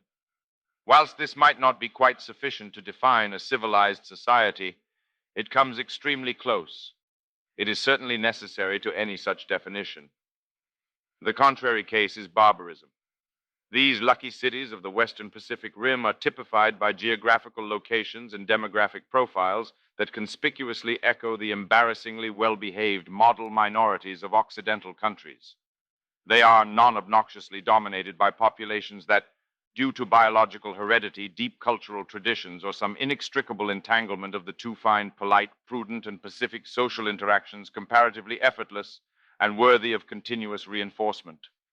They are also importantly open cosmopolitan societies, remarkably devoid of chauvinistic boorishness or paranoid ethno-nationalist sentiment. Their citizens are disinclined to emphasize their own virtues. On the contrary, they will typically be modest about their individual and collective attributes and achievements, abnormally sensitive to their failures and shortcomings, and constantly alert to opportunities for improvement. Complacency is almost as rare as delinquency. In these cities, an entire and massively consequential dimension of social terror is simply absent. In much of the Western world, in stark contrast, barbarism has been normalized. It is considered simply obvious that cities have bad areas that are not merely impoverished, but lethally menacing to outsiders and residents alike. Visitors are warned to stay away whilst locals do their best to transform their homes into fortresses, avoid venturing onto the streets after dark, and especially if young and male, turn to criminal gangs for protection, which further degrades the security of everybody else. Predators control public space, parks are death traps, aggressive menace is celebrated as attitude, property acquisition is for mugs or muggers, educational aspiration is ridiculed, and non-criminal business activity is despised as a violation of cultural norms. Every significant mechanism of socio-cultural pressure, from interpreted heritage and peer influences to political rhetoric and economic incentives, is aligned to the deepening of complacent depravity and the ruthless extirpation of every impulse to self-improvement. Quite clearly, these are places where civilization has fundamentally collapsed, and a society that includes them has to some substantial extent failed. Within the most influential countries of the English-speaking world, the disintegration of urban civilization has profoundly shaped the structure and development of cities. In many cases, the natural, one might now say Asian pattern, in which intensive urbanization and corresponding real estate values are greatest in the downtown core, has been shattered, or at least deeply deformed. Social disintegration of the urban center has driven an exodus of the even moderately prosperous to suburban and exurban refuges, producing a grotesque and historically unprecedented pattern of donut-style development, with cities tolerating or merely accommodating themselves to ruined and rotting interiors where sane people fear to tread. Inner city has come to mean almost exactly the opposite of what an undistorted course of urban development would produce. This is the geographical expression of a Western and especially American social problem that is at once basically unmentionable and visible from outer space.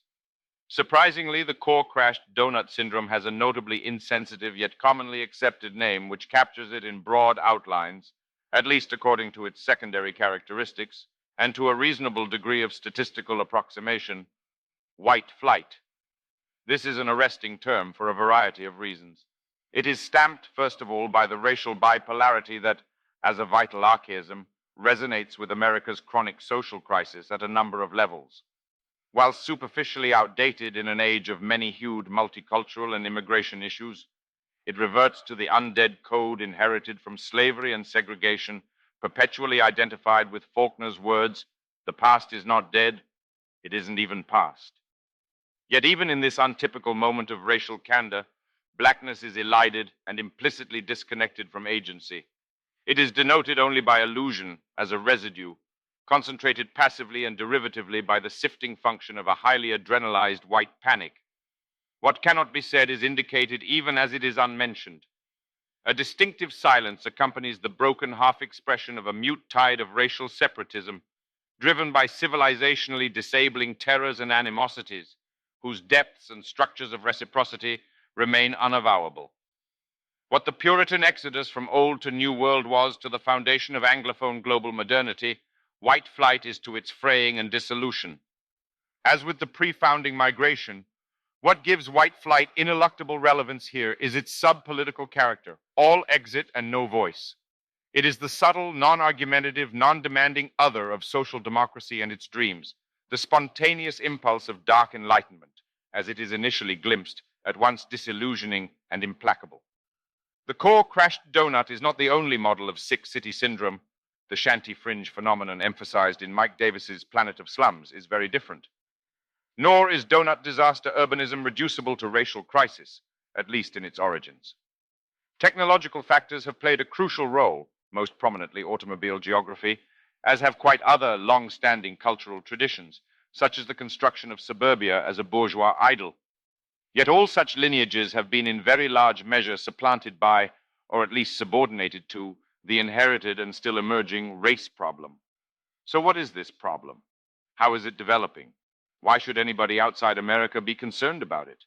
Why raise the topic now, if ever? If your heart is sinking under the gloomy suspicion this is going to be huge, meandering, nerve-wracking, and torturous, you're right. We've got weeks in this chamber of horrors to look forward to. The two simplest, quite widely held, and basically incompatible answers to the first question deserve to be considered as important parts of the problem. Question: what is America's race problem? Answer 1, black people. Answer 2, white people. The combined popularity of these options is significantly expanded, most probably to encompass a large majority of all Americans, when is taken to include those who assume that one of these two answers dominates the thinking of the other side. Between them, the propositions, the problem would be over if we could just rid ourselves of black hoodlums / white racists, and / or they think we're all hoodlums / racists and want to get rid of us, consume an impressive proportion of the political spectrum, establishing a solid foundation of reciprocal terror and aversion. When defensive projections are added, we're not hoodlums, you're racists, or we're not racists, you're hoodlums. The potential for superheated, non-synthesizing dialectics approaches the infinite. Not that these sides are racial, except in black or white tribal nationalist fantasy. For crude stereotypes, it is far more useful to turn to the principal political dimension and its categories of liberal and conservative in the contemporary American sense. To identify America's race problem with white racism is the stereotypical liberal position, whilst identifying it with black social dysfunction is the exact conservative complement. Although these stances are formally symmetrical, it is their actual political asymmetry that charges the American race problem with its extraordinary historical dynamism and universal significance. That American whites and blacks, considered crudely as statistical aggregates, coexist in a relation of reciprocal fear and perceived victimization is attested by the manifest patterns of urban development and navigation, school choice, gun ownership, policing and incarceration, and just about every other expression of revealed, as opposed to stated preference that is related to voluntary social distribution and security. An objective balance of terror reigns, erased from visibility by complementary yet incompatible perspectives of victimological supremacism and denial. Yet between the liberal and conservative positions on race, there is no balance whatsoever, but something closer to a rout. Conservatives are utterly terrified of the issue, whilst for liberals it is a garden of earthly delight, whose pleasures transcend the limits of human understanding. When any political discussion firmly and clearly arrives at the topic of race, liberalism wins. That is the fundamental law of ideological effectiveness in the shadow-fragrant shade of the cathedral. In certain respects, this dynamic political imbalance is even the primary phenomenon under consideration, and much more needs to be said about it down the road. The regular, excruciating, soul-crushing humiliation of conservatism on the race issue should come as no surprise to anybody. After all, the principal role of conservatism in modern politics is to be humiliated. That is what a perpetual loyal opposition or court jester is for. The essential character of liberalism, as guardian and proponent of neo-Puritan spiritual truth, invests it with supreme mastery over the dialectic or invulnerability to contradiction. That which it is impossible to think must necessarily be embraced through faith. Consider only the fundamental doctrine or first article of the liberal creed, as promulgated through every public discussion, academic articulation, and legislative initiative relevant to the topic. Race doesn't exist except as a social construct employed by one race to exploit and oppress another. Merely to entertain it is to shudder before the awesome majesty of the absolute, where everything is simultaneously its precise opposite, and reason evaporates ecstatically at the brink of the sublime. If the world was built out of ideology, this story would already be over, or at least predictably programmed. Beyond the apparent zigzag of the dialectic, there is a dominant trend heading in a single, unambiguous direction.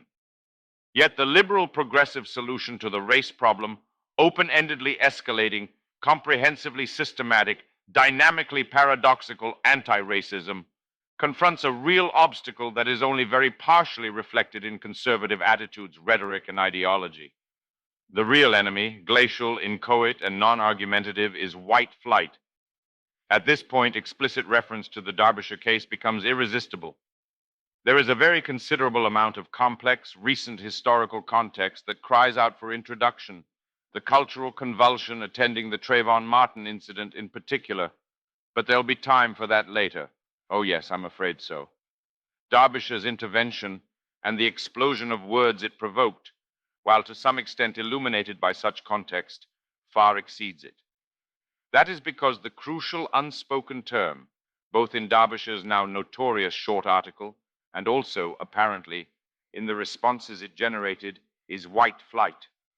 By publishing paternal advice to his Eurasian children that has been, not entirely unreasonably, summarized as avoid black people, he converted white flight from a much lamented but seemingly inexorable fact into an explicit imperative, even a cause.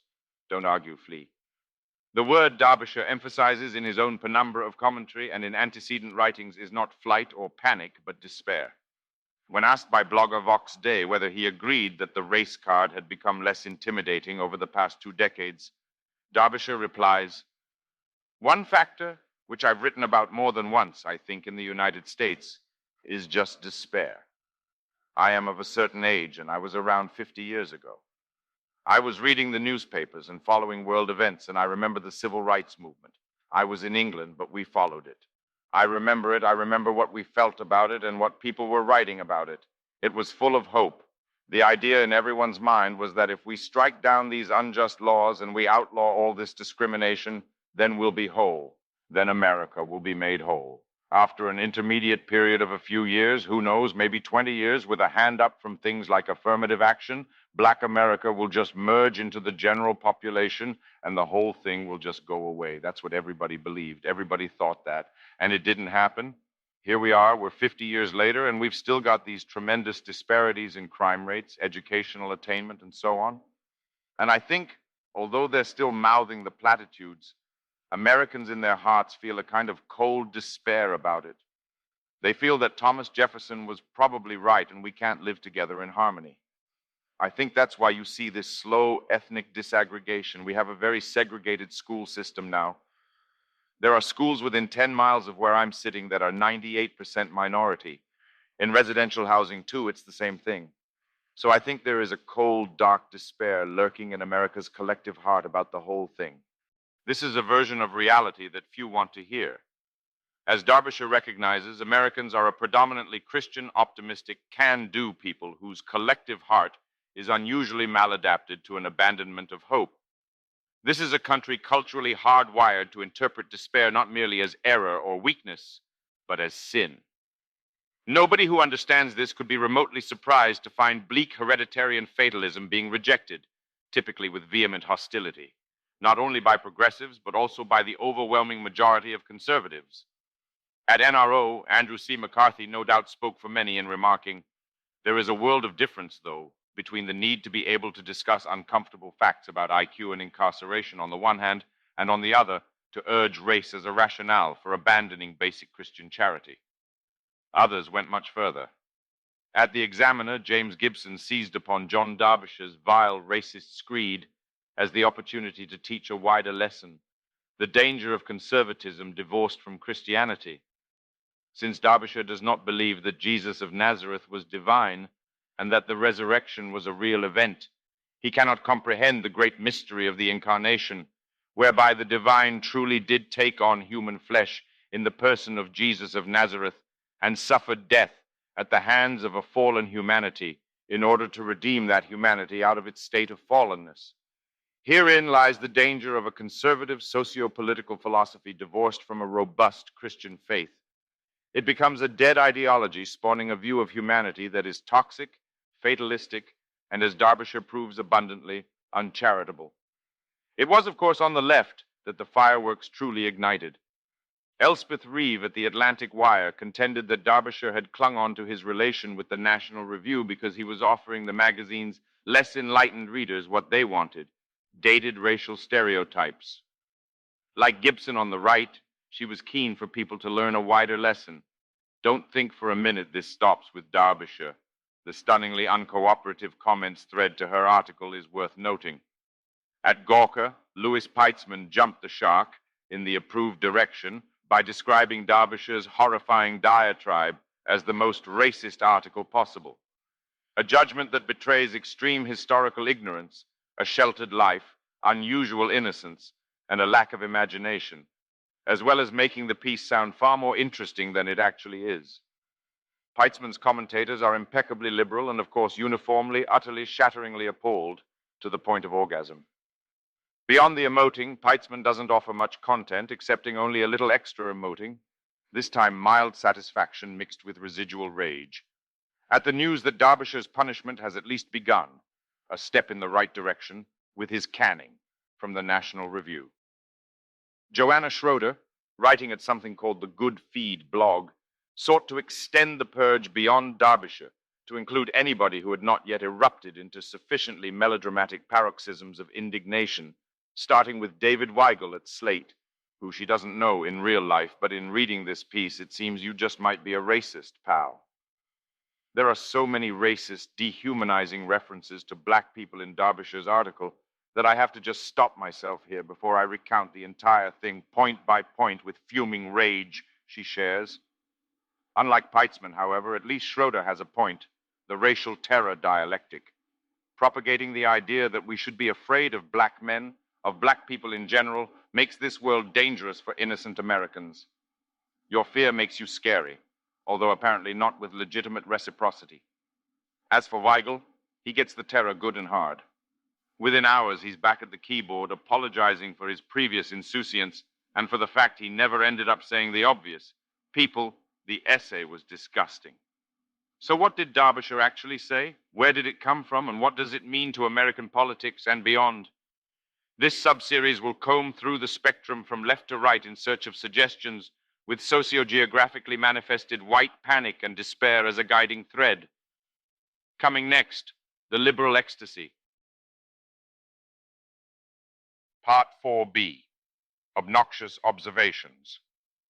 Although black families and parents of boys aren't the only ones who worry about the safety of adolescents, Tillman, Brown, and other parents say raising black boys is perhaps the most stressful aspect of parenting because they're dealing with a society that is fearful and hostile toward them simply because of the color of their skin. Don't believe it? Walk a day in my shoes, Brown said. Brown said that at 14, his son is at that critical age when he's always worried about his safety because of profiling.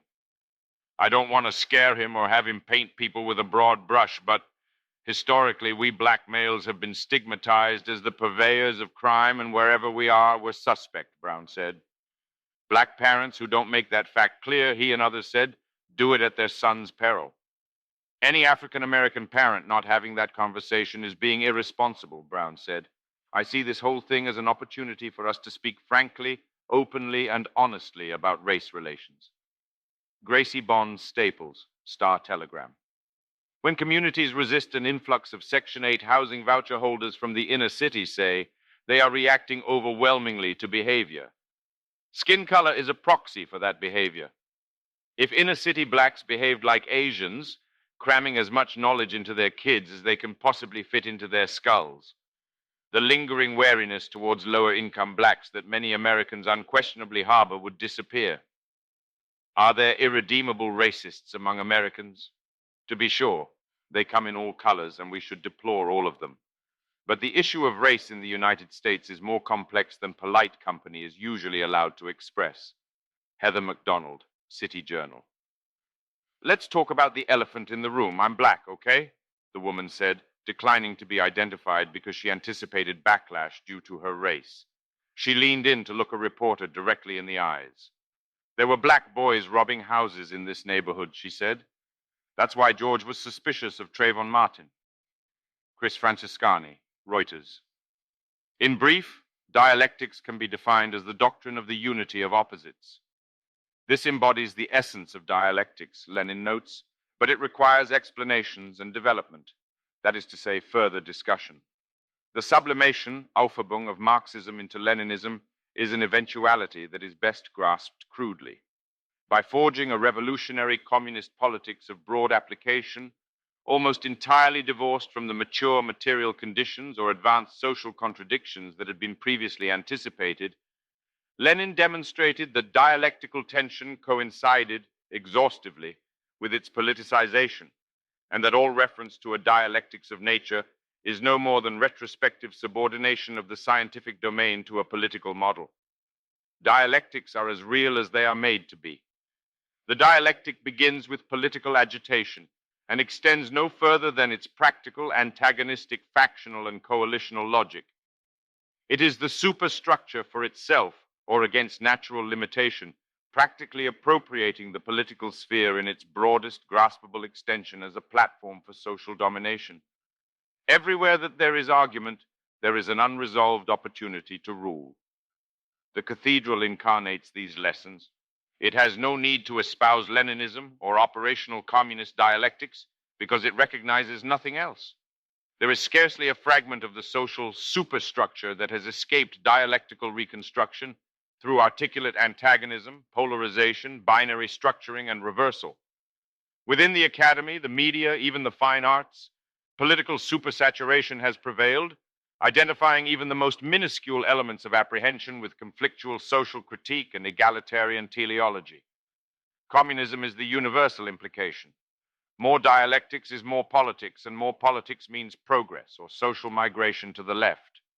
The production of public agreement only leads in one direction, and within public disagreement, such impetus already exists in embryo.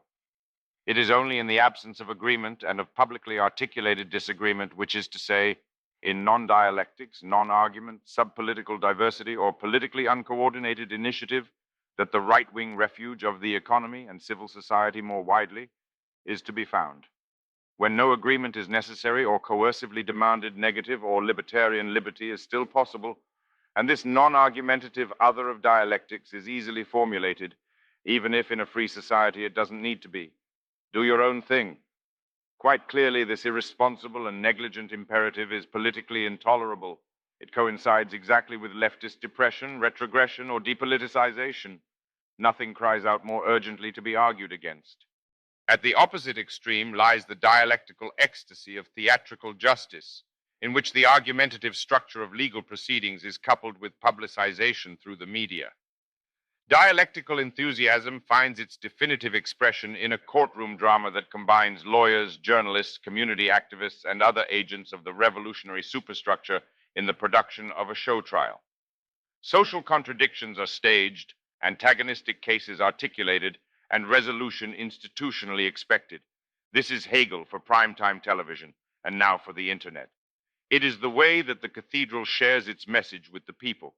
Sometimes, in its impatient passion for progress, this message can trip over itself, because even though the agents of the cathedral are infinitely reasonable, they are ever less sensible, often strikingly incompetent, and prone to making mistakes. This is to be expected on theological grounds. As the state becomes God, it degenerates into imbecility, on the model of the holy fool. The media politics of the Trayvon Martin spectacle provides a pertinent example. In the United States, as in any other large country, lots of things happen every day, exhibiting innumerable patterns of varying obscurity. For instance, on an average day, there are roughly 3,400 violent crimes, including 40 murders, 230 rapes, 1,000 robberies, and 2,100 aggravated assaults, alongside 25,000 non-violent property crimes, burglaries, and thefts. Very few of these will be widely publicized or seized upon as educational, exemplary, and representative. Even were the media not inclined towards a narrative-based selection of good stories, the sheer volume of incidents would compel something of the kind. Given this situation, It is all but inevitable that people will ask, why are they telling us this?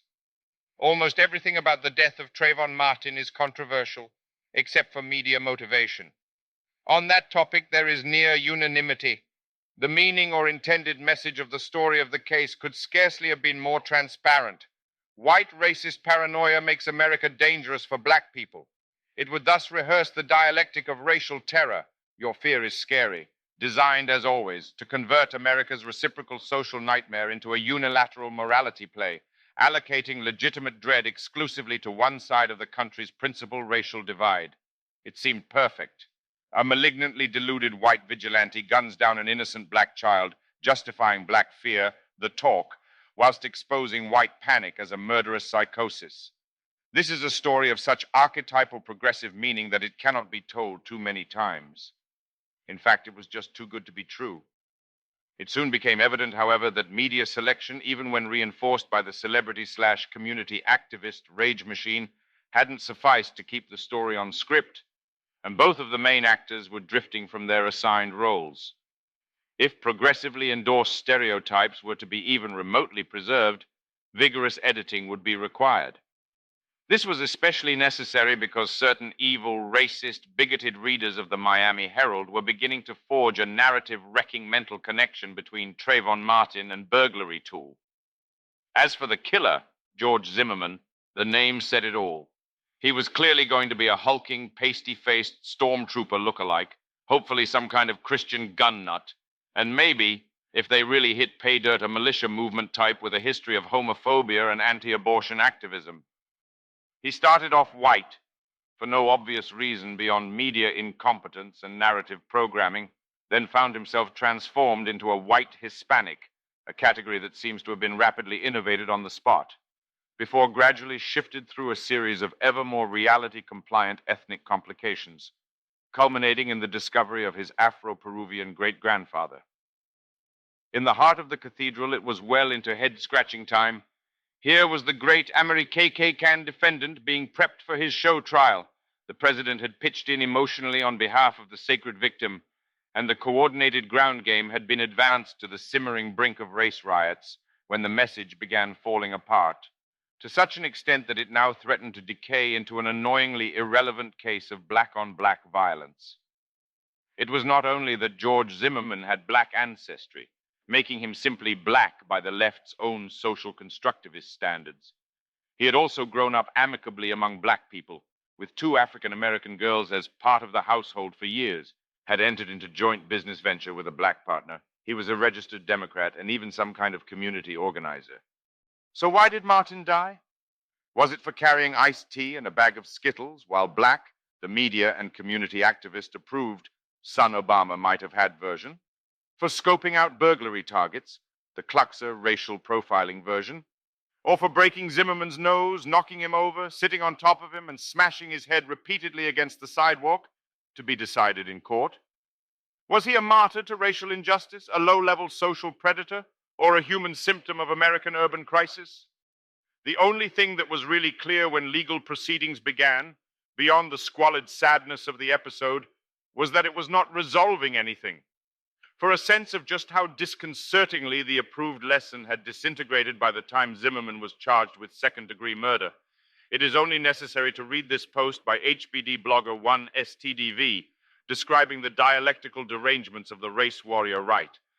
Despite the disturbing nature of the charges against Zimmerman, many in the alt-right refused to grant Zimmerman any sympathy or to even view this as a seminal moment in modern leftism's anarcho-tyrannical reign. According to these individuals, the Spanish-speaking registered Democrat mestizo got what was coming to him. The ire of the black mob and the elite left indirectly buttressed by Zimmerman himself. Due to his voting record, multicultural background, and mentoring of minority youth, they see Zimmerman as emblematic of the left's assault on white America, a sort of ground soldier in the campaign against American whiteness. The pop PC police were ready to move on. With the great show trial collapsing into narrative disorder, it was time to refocus on the message, facts be damned, and double damned. Jezebel best exemplifies the hectoring, vaguely hysterical tone. You know how you can tell that black people are still oppressed? because black people are still oppressed. If you claim that you are not a racist person, or at least that you're committed to working your ass off not to be one, which is really the best that any of us can promise, then you must believe that people are fundamentally born equal. So if that's true, then in a vacuum, factors like skin color should have no effect on anyone's success, right? And therefore, if you really believe that all people are created equal, then when you see that drastic racial inequalities exist in the real world, the only thing that you could possibly conclude is that some external force is holding certain people back, like racism, right? So congratulations, you believe in racism, unless you don't actually think that people are born equal. And if you don't believe that people are born equal, then you're a fucking racist. Does anyone really believe that people are born equal in the way it is understood here? Believe, that is, not only that a formal expectation of equal treatment is a prerequisite for civilized interaction, but that any revealed deviation from substantial equality of outcome is an obvious, unambiguous indication of oppression? That's the only thing you could possibly conclude? At the very least, Jezebel should be congratulated for expressing the progressive faith in its purest form, entirely uncontaminated by sensitivity to evidence or uncertainty of any kind, casually contemptuous of any relevant research, whether existent or merely conceivable, and supremely confident about its own moral invincibility. If the facts are morally wrong, so much worse for the facts. That's the only position that could possibly be adopted, even if it's based upon a mixture of wishful thinking, deliberate ignorance, and insultingly childish lies. To call the belief in substantial human equality a superstition is to insult superstition. It might be unwarranted to believe in leprechauns, but at least the person who holds to such a belief isn't watching them not exist for every waking hour of the day. Human inequality, in contrast, and in all of its abundant multiplicity, is constantly on display as people exhibit their variations in gender, ethnicity, physical attractiveness, size and shape, strength, health, agility, charm, humor, wit, industriousness, and sociability, among countless other features, traits, abilities, and aspects of their personality, some immediately and conspicuously, some only slowly over time. To absorb even the slightest fraction of all this and to conclude in the only way possible that it is either nothing at all or a social construct and index of oppression is sheer Gnostic delirium, a commitment beyond all evidence to the existence of a true and good world veiled by appearances. People are not equal, they do not develop equally, their goals and achievements are not equal, and nothing can make them equal. Substantial equality has no relation to reality except as its systematic negation. Violence on a genocidal scale is required to even approximate to a practical egalitarian program, and if anything less ambitious is attempted, people get around it, some more competently than others. To take only the most obvious example, anybody with more than one child knows that nobody is born equal, monozygotic twins and clones perhaps excepted. In fact, everybody is born different in innumerable ways. Even when, as is normally the case, the implications of these differences for life outcomes are difficult to confidently predict, their existence is undeniable, or at least sincerely undeniable. Of course, sincerity or even minimal cognitive coherence is not remotely the issue here. Jezebel's position, whilst impeccable in its political correctness, is not only factually dubious, but rather laughably absurd, and actually, strictly speaking, insane. It dogmatizes a denial of reality so extreme that nobody could genuinely maintain or even entertain it, let alone plausible explain or defend it. It is a tenet of faith that cannot be understood but only asserted or submitted to as madness made law or authoritarian religion. The political commandment of this religion is transparent. Accept progressive social policy as the only possible solution to the sin problem of inequality. This commandment is a categorical imperative. No possible fact could ever undermine, complicate, or revise it. If progressive social policy actually results in an exacerbation of the problem, fallen reality is to blame, since the social malady is obviously worse than had been originally envisaged, and only redoubled efforts in the same direction can hope to remedy it. There can be nothing to learn in matters of faith. Eventually, systematic social collapse teaches the lesson that chronic failure and incremental deterioration could not communicate. That's macro-scale social Darwinism for dummies, and it's the way that civilizations end. Due to its exceptional correlation with substantial variation in social outcomes in modern societies, by far the most troublesome dimension of human biodiversity is intelligence or general problem-solving ability, quantified as IQ, measuring Spearman's G. When statistical common sense or profiling is applied to the proponents of human biodiversity, however, another significant trait is rapidly exposed, a remarkably consistent deficit of agreeableness. Indeed, it is widely accepted within the accursed community itself that most of those stubborn and awkward enough to educate themselves on the topic of human biological variation are significantly socially retarded, with low verbal inhibition, low empathy, and low social integration, resulting in chronic maladaptation to group expectations. The typical EQs of this group can be extracted as the approximate square root of their IQs.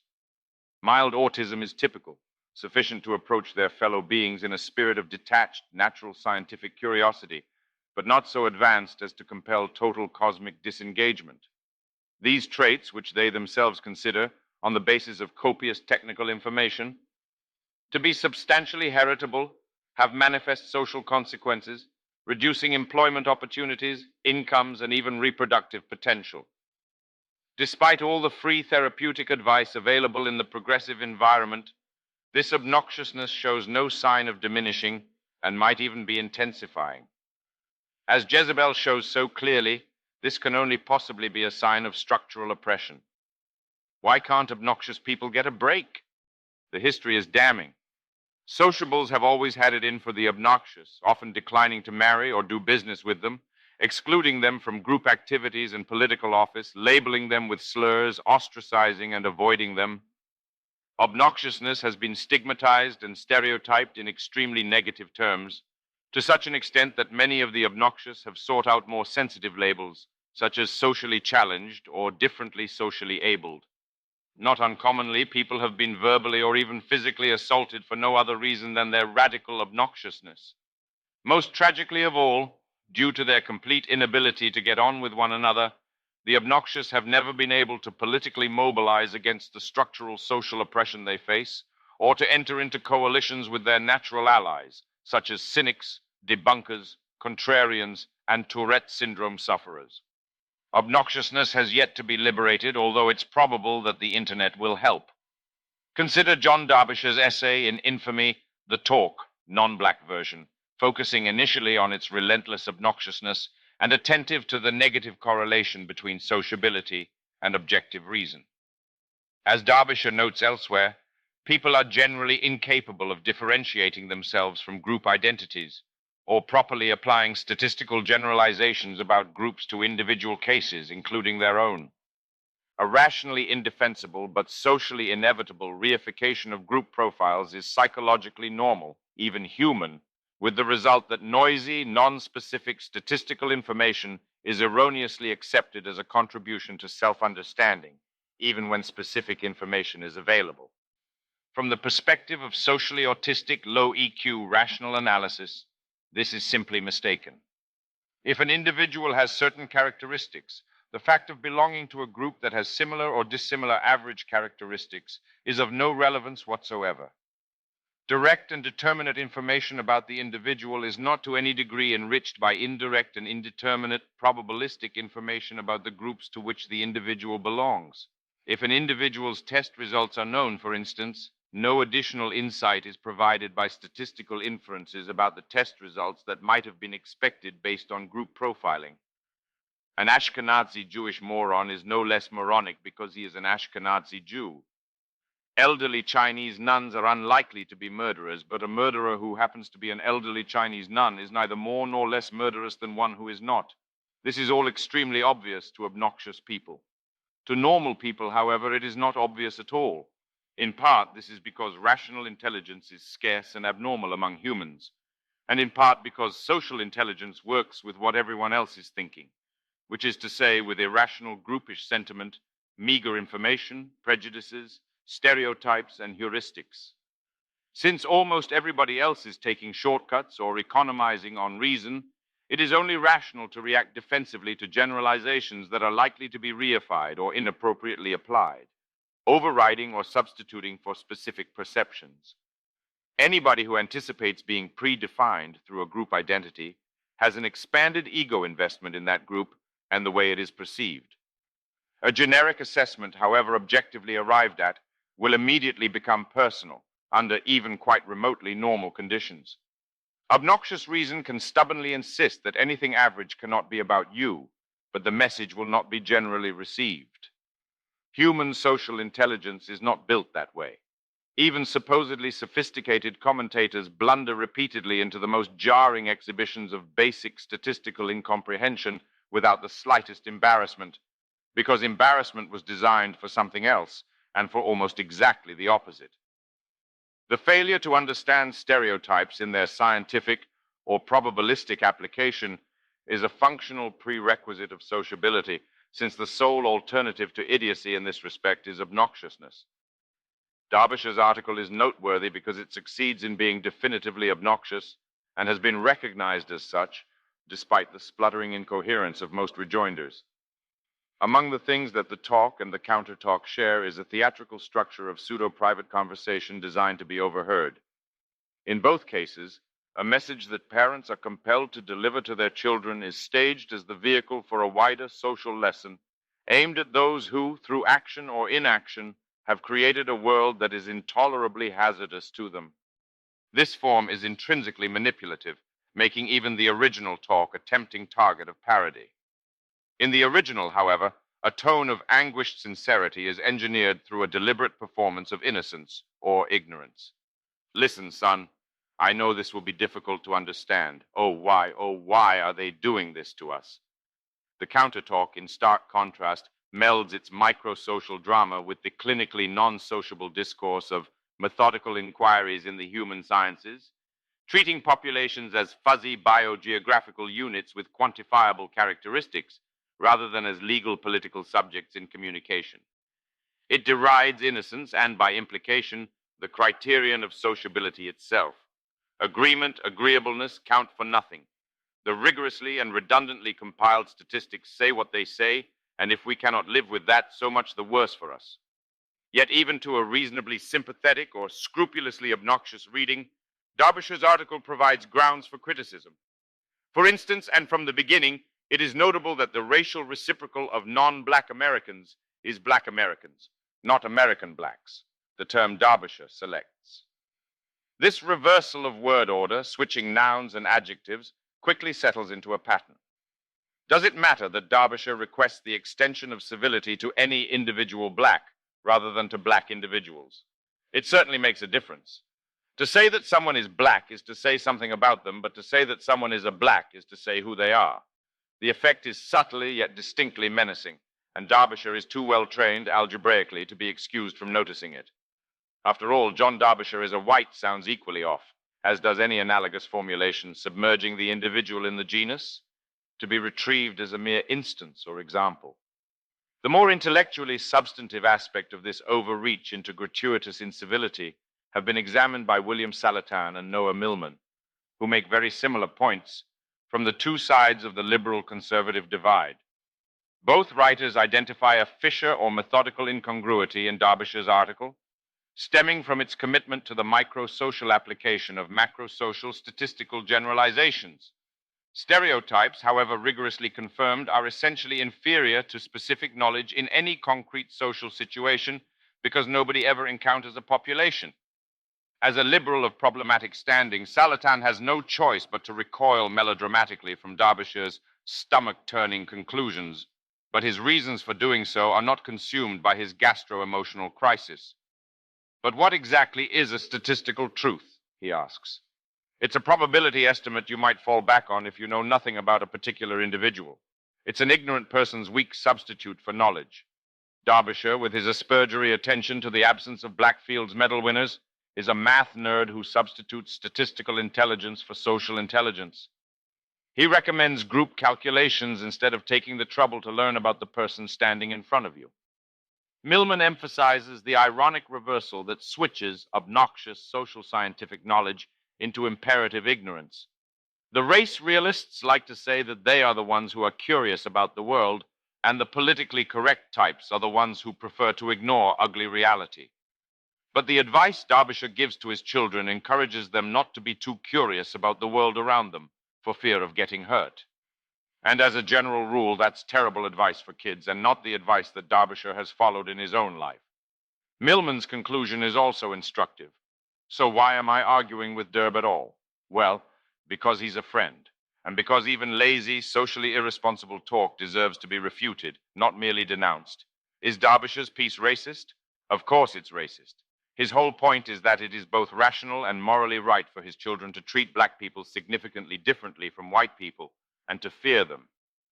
But racist is a descriptive term, not a moral one.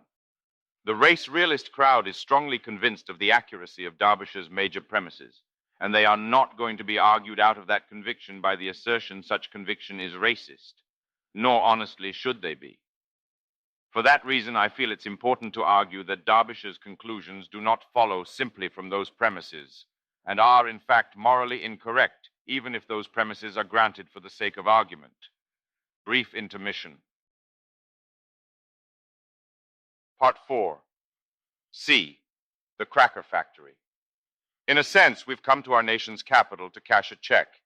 When the architects of our republic wrote the magnificent words of the Constitution and the Declaration of Independence, they were signing a promissory note to which every American was to fall heir. This note was a promise that all men, yes, black men as well as white men, would be guaranteed the unalienable rights of life, liberty, and the pursuit of happiness. It is obvious today that America has defaulted on this promissory note insofar as her citizens of color are concerned. Instead of honoring this sacred obligation, America has given the Negro people a bad check, a check that has come back marked insufficient funds. Martin Luther King, Jr. Conservatism is a white people's movement, a scattering of outliers notwithstanding. Always has been, always will be. I have attended at least 100 conservative gatherings, conferences, cruises, and jamborees. Let me tell you, there ain't too many raisins in that bun. I was in and out of the National Review offices for 12 years, and the only black person I saw there, other than when Herman Cain came calling, was Alex, the guy who runs the mailroom. Hey, Alex? This isn't because conservatism is hostile to blacks and mestizos. Very much the contrary, especially in the case of Conservatism, Inc. They fawn over the occasional non-white with a puppyish deference that fairly fogs the air with embarrassment. Q. What do you call the one black guy at a gathering of 1,000 Republicans? A. Mr. Chairman. It's just that conservative ideals like self-sufficiency and minimal dependence on government have no appeal to underperforming minorities.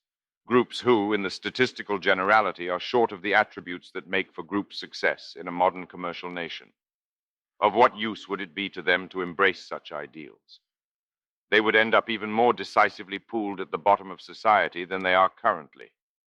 A much better strategy for them is to ally with as many disaffected white and Asian subgroups as they can, homosexuals, feminists, dead-end labor unions, attain electoral majorities, and institute big redistributionist governments to give them make-work jobs and transfer wealth to them from successful groups, which is what, very rationally and sensibly, they do.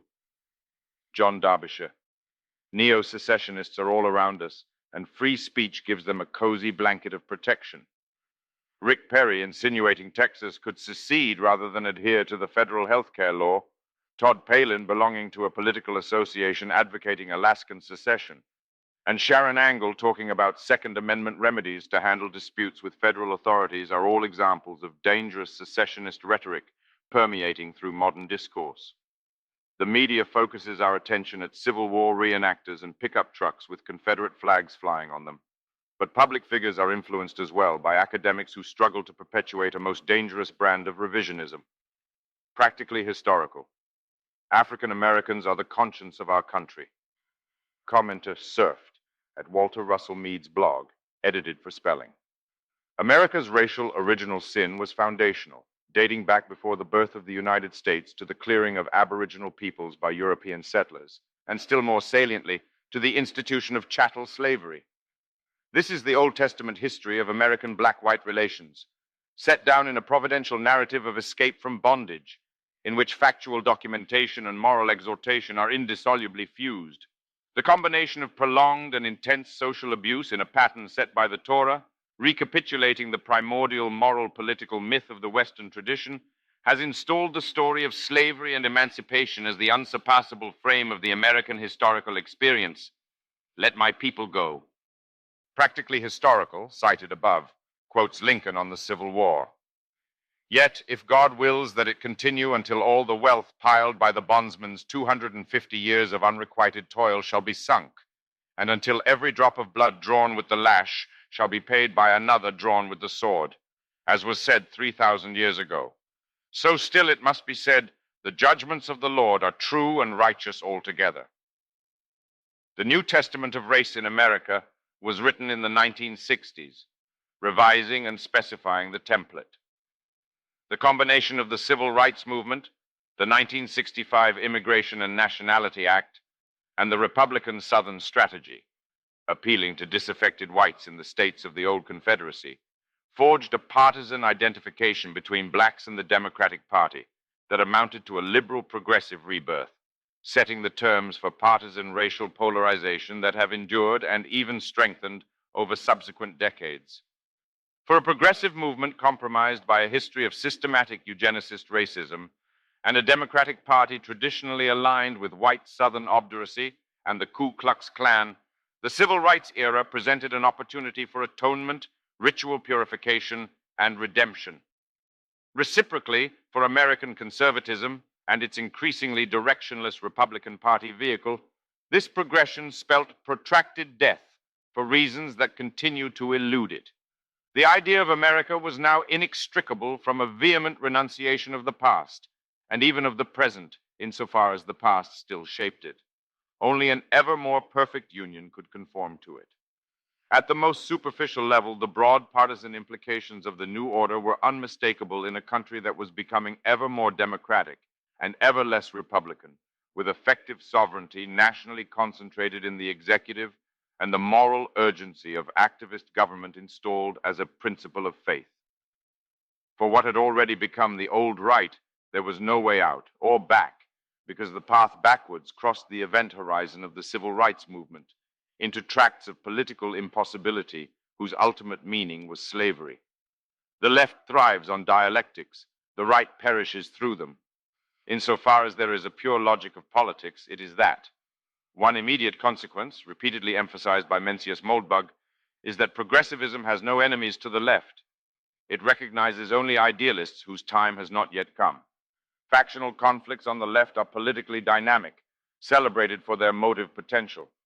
Conservatism, in contrast, is caught between a rock and a hard place, bludgeoned from the left by the juggernaut of post-constitutional statism, and agitated from the right by inchoate tendencies which are both unassimilable to the mainstream and often mutually incompatible, ranging from extreme Austro-libertarian varieties of laissez-faire capitalist advocacy to strains of obstinate, theologically grounded social traditionalism, ultranationalism, or white identity politics.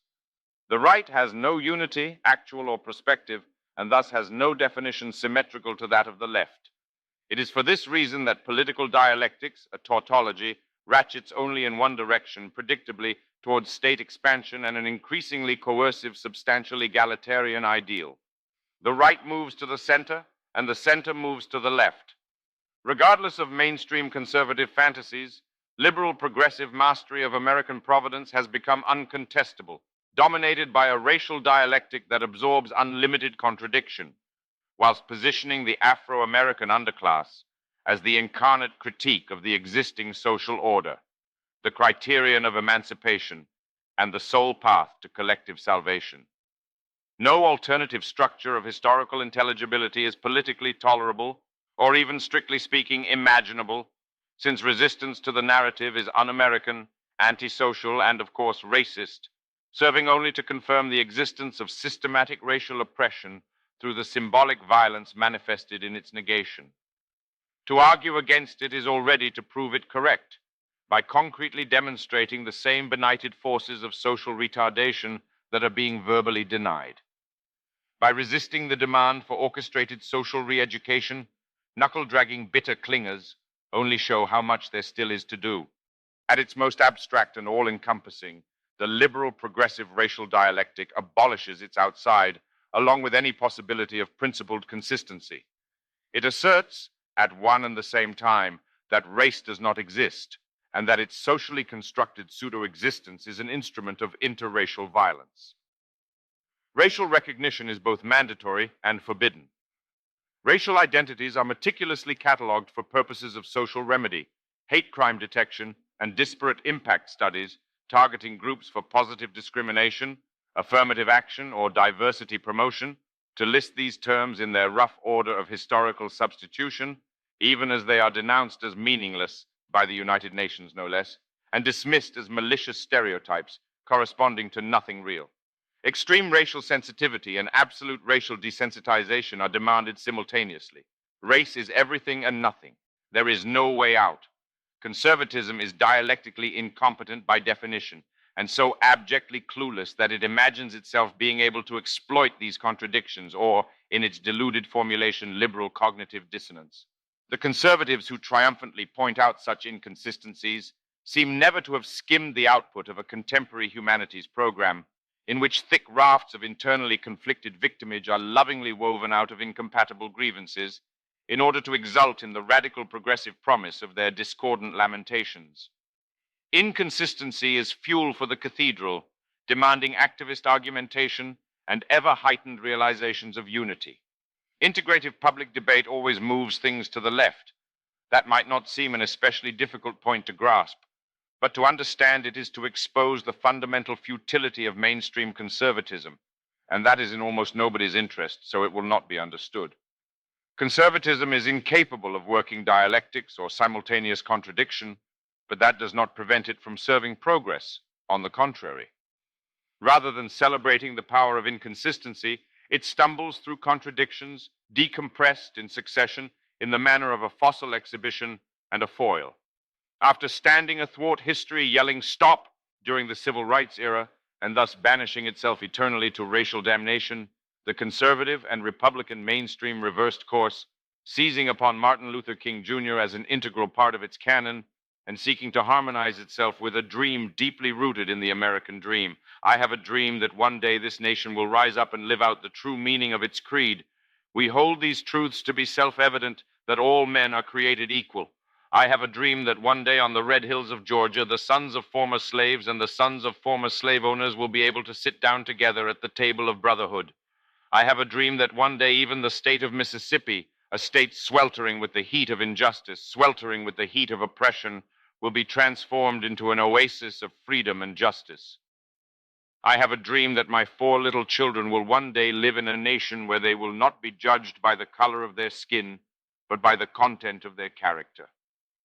Captivated by King's appeal to constitutional and biblical traditionalism, by his rejection of political violence, and by his uninhibited paeans to freedom, American conservatism gradually came to identify with his dream of racial reconciliation and race blindness, and to accept it as the true providential meaning of its own most sacred documents.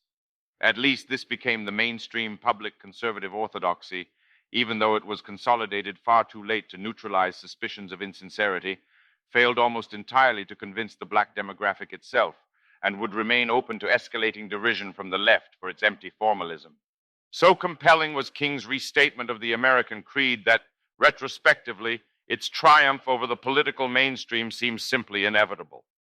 The further American conservatism departed from the Masonic rationalism of the founders in the direction of biblical religiosity, the more indistinguishable its faith became from a black American experience mythically articulated through Exodus, in which the basic framework of history was an escape from bondage, born towards a future in which all of God's children, black men and white men, Jews and Gentiles, Protestants and Catholics, will be able to join hands and sing in the words of the old Negro spiritual, free at last, thank God Almighty we are free at last. The genius of King's message lay in its extraordinary power of integration.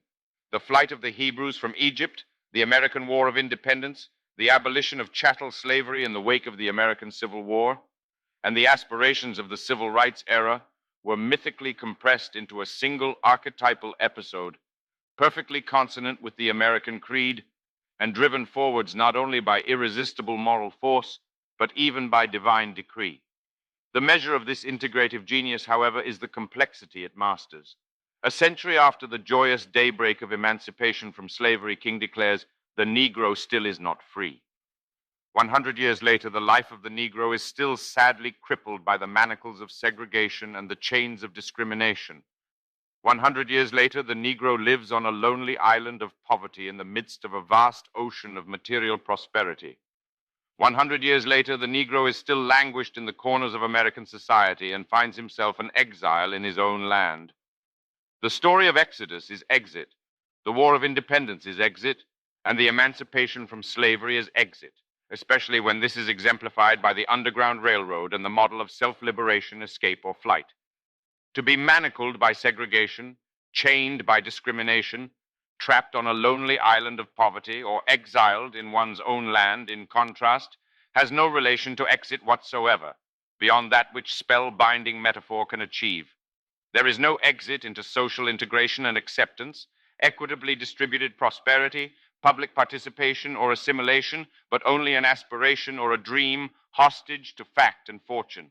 As the left and the reactionary right were equally quick to notice, insofar as this dream ventures significantly beyond a right to formal equality and into the realm of substantial political remedy, it is one that the right has no right to. In the immediate wake of the John Derbyshire affair, Jessica Valenti at the Nation blog makes the point clearly.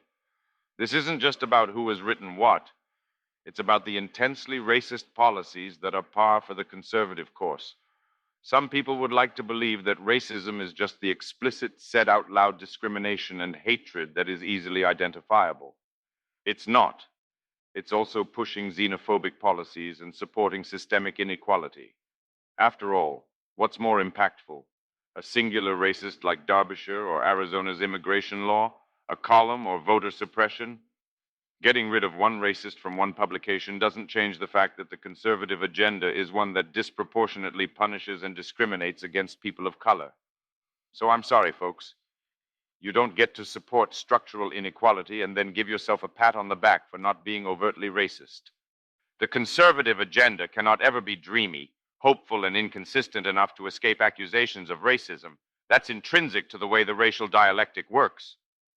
Policies broadly compatible with capitalistic development, oriented to the rewarding of low time preference and thus punishing impulsivity, will reliably have a disparate impact upon the least economically functional social groups.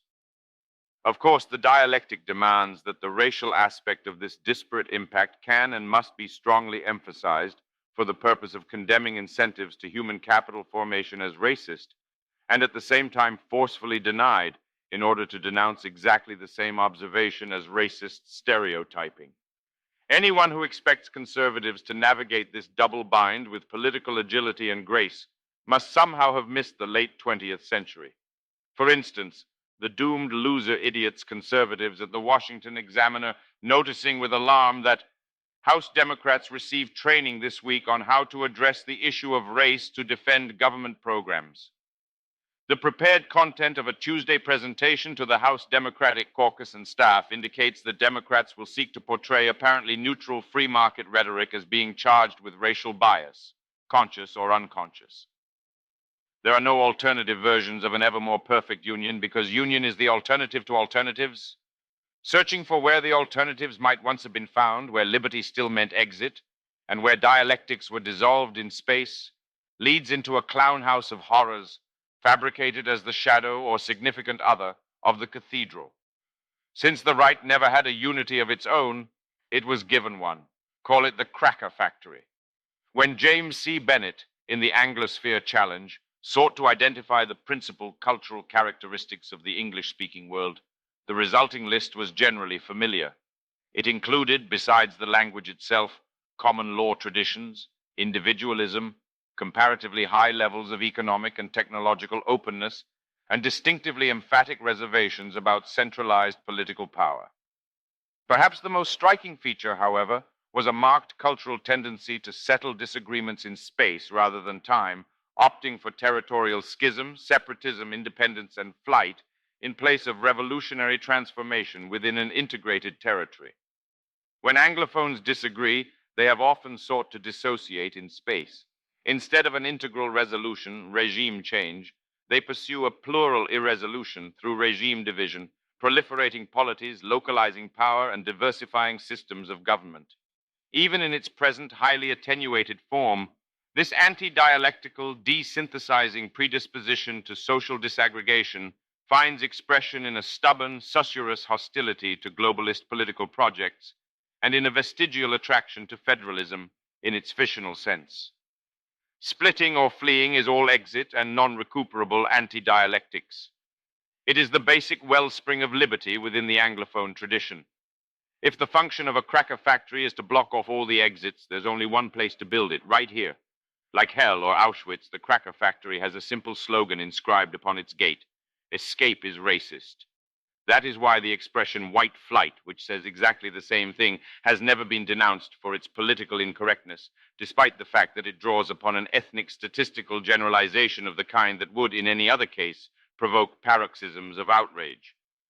White flight is no more white than low time preference is, but this broad brush insensitivity is deemed acceptable because it structurally supports the cracker factory and the indispensable confusion of ancient or negative liberty with original racial sin.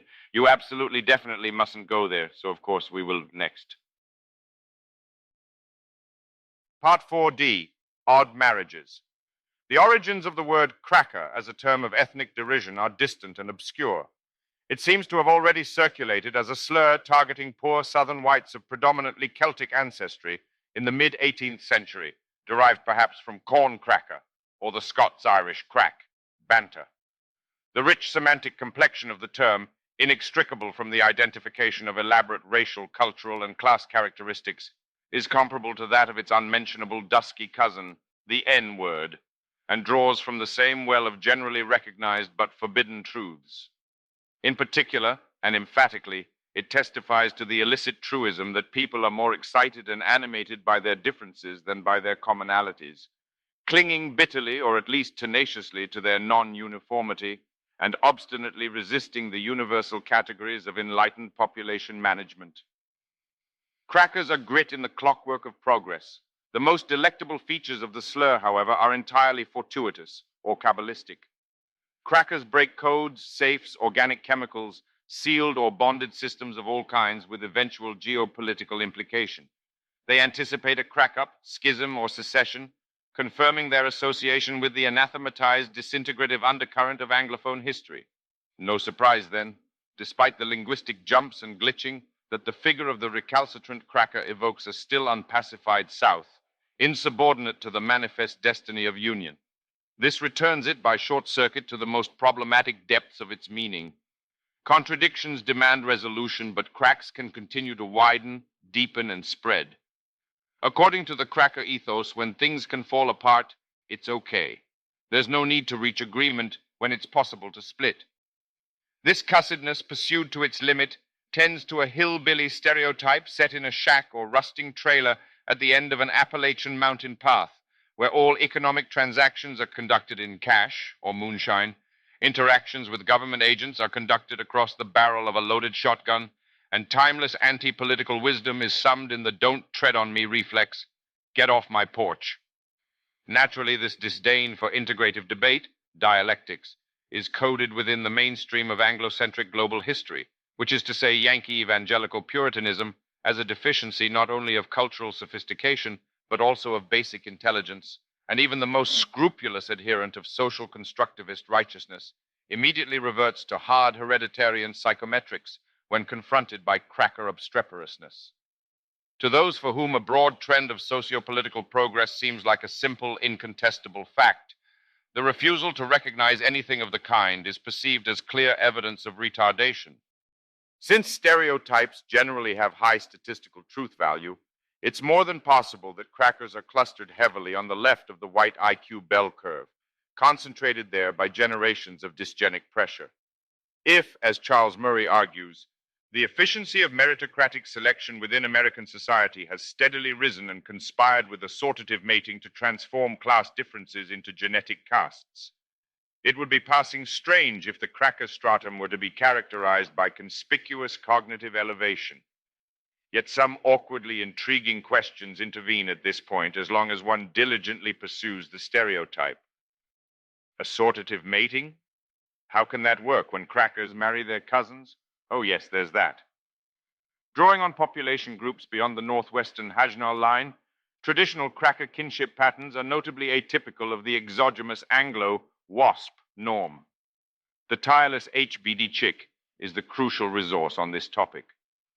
Over the course of a truly monumental series of blog posts, she employs Hamiltonian conceptual tools to investigate the borderland where nature and culture intersect, comprising kinship structures, the differentiations they require in the calculus of inclusive fitness, and the distinctive ethnic profiles in the evolutionary psychology of altruism that result. In particular, she directs attention to the abnormality of Northwest European history, where obligatory exogamy through rigorous prescription of cousin marriage has prevailed for 1,600 years. This distinctive orientation towards outbreeding, she suggests, plausibly accounts for a variety of biocultural peculiarities, the most historically significant of which is a unique preeminence of reciprocal over familial altruism, as indicated by emphatic individualism, nuclear families, an affinity with corporate, kinship-free institutions, highly developed contractual relationships among strangers, relatively low levels of nepotism and corruption, and robust forms of social cohesion independent of tribal bonds. Inbreeding, in contrast, creates a selective environment favoring tribal collectivism, extended systems of family loyalty and honor, distrust of non-relatives and impersonal institutions, and in general those clannish traits which mesh uncomfortably with the leading values of Eurocentric modernity and are thus denounced for their primitive xenophobia and corruption. Clannish values, of course, are bred in clans, such as those populating Britain's Celtic fringe and borderlands, where cousin marriage persisted, along with its associated socio-economic and cultural forms, especially herding rather than farming, and a disposition towards extreme vendetta-style violence. This analysis introduces the central paradox of white identity, since the specifically European ethnic traits that have structured the moral order of modernity, slanting it away from tribalism and towards reciprocal altruism, are inseparable from a unique heritage of outbreeding that is intrinsically corrosive of ethnocentric solidarity. In other words, it is almost exactly weak ethnic groupishness that makes a group ethnically modernistic, competent at corporate, non-familial institution building, and thus objectively privileged/advantaged within the dynamic of modernity. This paradox is most fully expressed in the radical forms of European ethnocentric revivalism, exemplified by paleo and neo-Nazism, confounding its proponents and antagonists alike. When exceptionally advanced race treachery is your quintessential racial feature, the opportunity for viable ethno-supremacist politics disappears into a logical abyss, even if occasions for large-scale troublemaking no doubt remain. Admittedly, a Nazi, by definition, is willing and eager to sacrifice modernity upon the altar of racial purity, but this is either not to understand or to tragically affirm the inevitable consequence, which is to be out-modernized and thus defeated. Identity politics is for losers, inherently and unalterably, due to an essentially parasitical character that only works from the left. Because inbreeding systematically contraindicates for modern power, racial Übermenschen make no real sense. In any case, however endlessly fascinating Nazis may be, they are not any kind of reliable key to the history or direction of cracker culture, beyond setting a logical limit to the programmatic construction and usage of white identity politics. Tattooing swastikas on their foreheads does nothing to change that. Hatfields versus McCoys is more Pushton than Teuton. The conjunction taking place in the cracker factory is quite different and far more perplexing, entangling the urbane, cosmopolitan advocates of hypercontractarian marketization with romantic traditionalists, ethno-particularists, and nostalgics of the lost cause. It is first necessary to understand this entanglement in its full, mind-melting weirdness before exploring its lessons. For that, some semi-random stripped-down data points might be helpful. 1. The Mises Institute was founded in Auburn, Alabama. 2. Ron Paul newsletters from the 1980s contain remarks of a decidedly Derbyshirean hue. 3. Derbyshire Heart's Ron Paul. 4. Murray Rothbard has written in defense of HBD. 5. LouRockwell.com contributors include Thomas J. DiLorenzo and Thomas Woods. 6. Tom Palmer doesn't heart Lou Rockwell or Hans Hermann Hoppe because, Together they have opened the gates of hell and welcomed the most extreme right-wing racists, nationalists, and assorted cranks. 7. Libertarians and constitutionalists account for 20% of the SPLC radical right watch list. Chuck Baldwin, Michael Bolden, Tom DeWeese, Alex Jones, Cliff Kincaid, and Elmer Stewart Rhodes. Perhaps that's enough to be going on with, although there's plenty more within easy reach. These points have been selected questionably, crudely, and prejudicially to lend impressionistic support to a single basic thesis. Fundamental socio-historical forces are crackerizing libertarianism. If the tentative research conclusions drawn by HBD Chick are accepted as a frame, the oddity of this marriage between libertarian and neo-Confederate themes is immediately apparent. When positioned on a biocultural axis defined by degrees of outbreeding, the absence of overlap or even proximity is dramatically exposed. One pole is occupied by a radically individualistic doctrine, focused near exclusively upon mutable networks of voluntary interchange of an economic type, and notoriously insensitive to the very existence of non-negotiable social bonds. Close to the other pole lies a rich culture of local attachment, extended family, honor, contempt for commercial values, and distrust of strangers. The distilled rationality of fluid capitalism is juxtaposed to traditional hierarchy and non-alienable value. The absolute prioritization of exit is jumbled amongst folkways from which no exit is even imaginable. Stapling the two together, however, is a simple, ever more irresistible conclusion. Liberty has no future in the Anglophone world outside the prospect of secession. The coming crack-up is the only way out. Part 4. E. Cross-coded history. Democracy is the opposite of freedom. Almost inherent to the democratic process is that it tends towards less liberty instead of more, and democracy is not something to be fixed. Democracy is inherently broken, just like socialism. The only way to fix it is to break it up. Frank Carsten, historian, mainly of science, Doug Fosno, called for the USA's red counties to secede from the blue ones, forming a new federation. This was greeted with much skepticism by the audience, who noted that the red federation would get practically no seacoast. Did Doug really think such a secession was likely to happen? No, he admitted cheerfully. But anything would be better than the race war he does think is likely to happen, and it is intellectuals' duty to come up with less horrific possibilities. John Derbyshire. Thus, rather than by means of a top-down reform, under the current conditions, one's strategy must be one of a bottom-up revolution. At first, the realization of this insight would seem to make the task of a liberal libertarian social revolution impossible.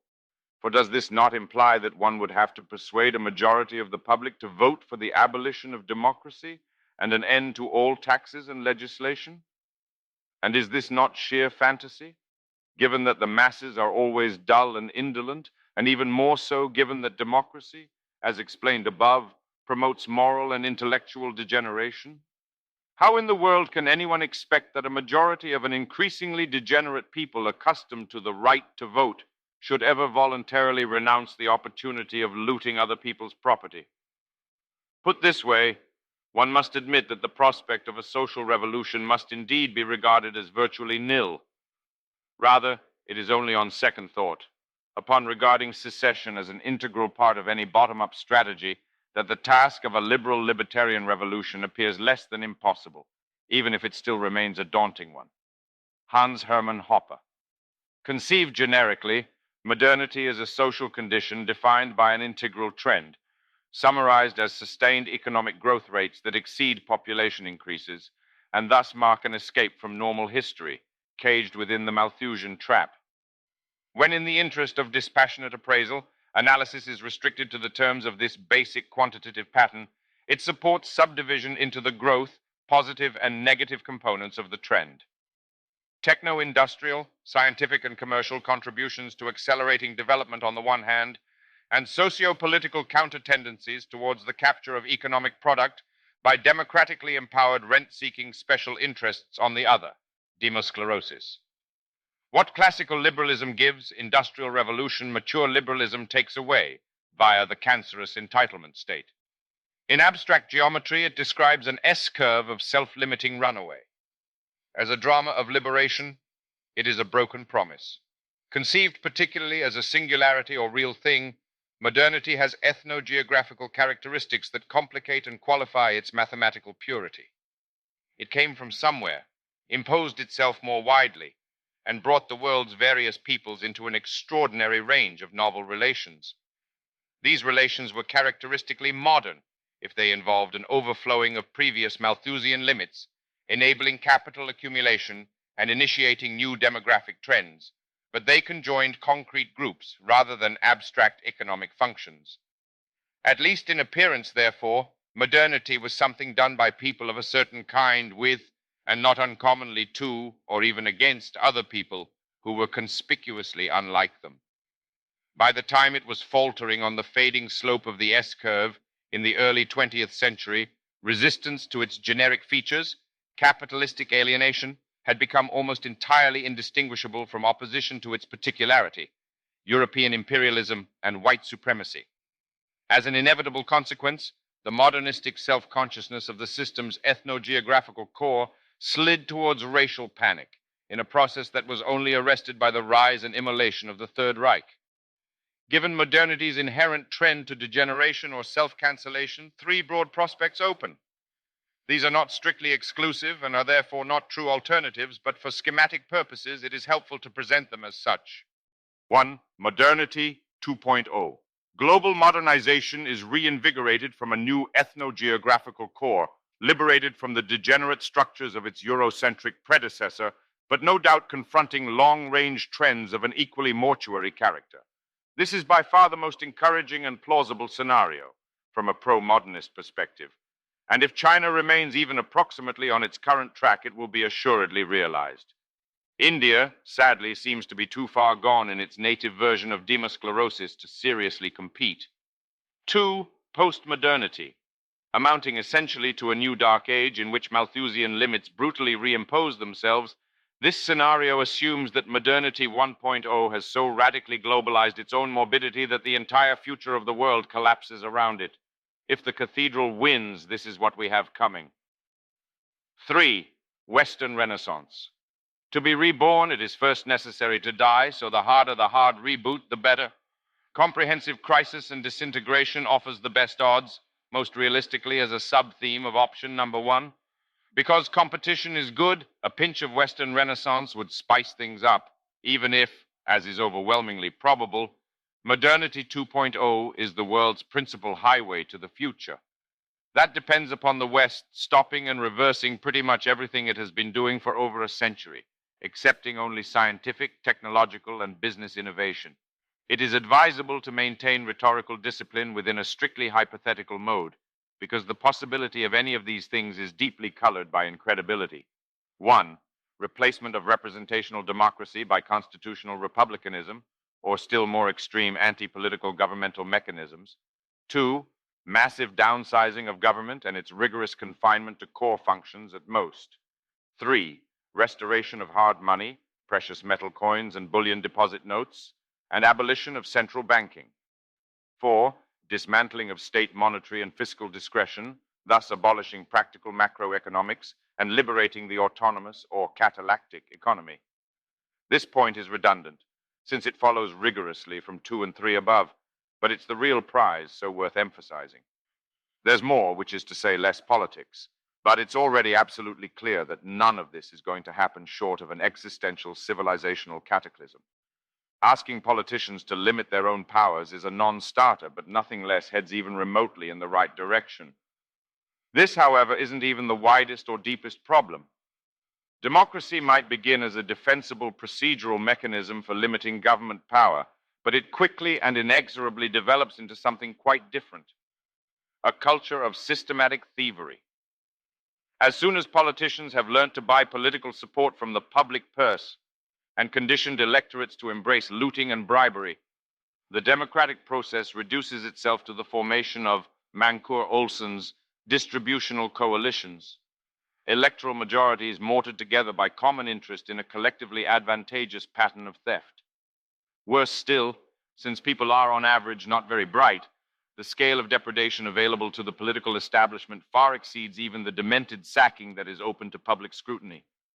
Looting the future through currency debauchment, debt accumulation, growth destruction, and techno-industrial retardation is especially easy to conceal, and thus reliably popular. Democracy is essentially tragic because it provides the populace with a weapon to destroy itself, one that is always eagerly seized and used. Nobody ever says no to free stuff. Scarcely anybody even sees that there is no free stuff. Utter cultural ruination is the necessary conclusion. Within the final phase of modernity 1.0, American history becomes the master narrative of the world. It is there that the great Abrahamic cultural conveyor culminates in the secularized neo-Puritanism of the cathedral, as it establishes the New Jerusalem in Washington, D.C. The apparatus of messianic revolutionary purpose is consolidated in the evangelical state, which is authorized by any means necessary to install a new world order of universal fraternity in the name of equality, human rights, social justice, and above all, democracy. The absolute moral confidence of the cathedral underwrites the enthusiastic pursuit of unrestrained, centralized power, optimally unlimited in its intensive penetration and its extensive scope. With an irony altogether hidden from the witch-burners spawn themselves, the ascent of this squinting cohort of grim moral fanatics to previously unscaled heights of global power coincides with the descent of mass democracy to previously unimagined depths of gluttonous corruption. Every 5 years, America steals itself from itself again and fences itself back in exchange for political support. This democracy thing is easy. You just vote for the guy who promises you the most stuff. An idiot could do it. Actually, it likes idiots, treats them with apparent kindness, and does everything it can to manufacture more of them. Democracy's relentless trend to degeneration presents an implicit case for reaction. Since every major threshold of socio-political progress has ratcheted Western civilization towards comprehensive ruin, a retracing of its steps suggests a reversion from the society of pillage to an older order of self-reliance, honest industry and exchange, pre-propagandistic learning, and civic self-organization. The attractions of this reactionary vision are evidenced by the vogue for 18th century attire, symbols, and constitutional documents among the substantial Tea Party minority who clearly see the disastrous course of American political history. Has the race alarm sounded in your head yet? It would be amazing if it hadn't. Stagger back in imagination before 2008, and the fraught whisper of conscience is already questioning your prejudices against Kenyan revolutionaries and black Marxist professors. Remain in reverse until the Great Society/Civil Rights era, and the warnings reach hysterical pitch. It's perfectly obvious by this point that American political history has progressed along twin, interlocking tracks, corresponding to the capacity and the legitimation of the state. To cast doubt upon its scale and scope is to simultaneously dispute the sanctity of its purpose and the moral, spiritual necessity that it command whatever resources and impose whatever legal restraints may be required to effectively fulfill it. More specifically, to recoil from the magnitude of Leviathan is to demonstrate insensitivity to the immensity, indeed near infinity, of inherited racial guilt and the sole surviving categorical imperative of senescent modernity: government needs to do more. The possibility, indeed near certainty, that the pathological consequences of chronic government activism have long ago supplanted the problems they originally targeted is a contention so utterly maladapted to the epoch of democratic religion that its practical insignificance is assured. Even on the left, it would be extraordinary to find many who genuinely believe, after sustained reflection, that the primary driver of government expansion and centralization has been the burning desire to do good, not that intentions matter. Yet, as the twin tracks cross, such is the electric jolt of moral drama, leaping the gap from racial Golgotha to intrusive Leviathan, that skepticism is suspended and the great progressive myth installed. The alternative to more government doing ever more was to stand there negligently whilst they lynched another Negro. This proposition contains the entire essential content of American progressive education. The twin historical tracks of state capability and purpose can be conceived as a translation protocol, enabling any recommended restraint upon government power to be decoded as malign obstruction of racial justice. This system of substitutions functions so smoothly that it provides an entire vocabulary of bipartisan code words or dog whistles, welfare, freedom of association, states' rights, ensuring that any intelligible utterance on the principal left-right political dimension occupies a double registry, semi-saturated by racial evocations. Reactionary regression smells of strange fruit, and that is before backing out of the calamitous 20th century. It was not the civil rights era, but the American Civil War, in the terms of the victors, or war between the states, in those of the vanquished, that first indissolubly cross-coded the practical question of Leviathan with black versus white racial dialectics, laying down the central junction yard of subsequent political antagonism and rhetoric. The indispensable primary step in comprehending this fatality snakes along an awkward diagonal between mainstream statist and revisionist accounts, because the conflagration that consumed the American nation in the early 1860s was wholly but non-exclusively about emancipation from slavery and about states' rights, with neither cause reducible to the other or sufficient to suppress the war's enduring ambiguities. Whilst there are any number of liberals happy to celebrate the consolidation of centralized government power in the triumphant Union, and symmetrically a far smaller number of neo-Confederate apologists for the institution of chattel slavery in the southern states, neither of these unconflicted stances capture the dynamic cultural legacy of a war across the codes. The war is a knot.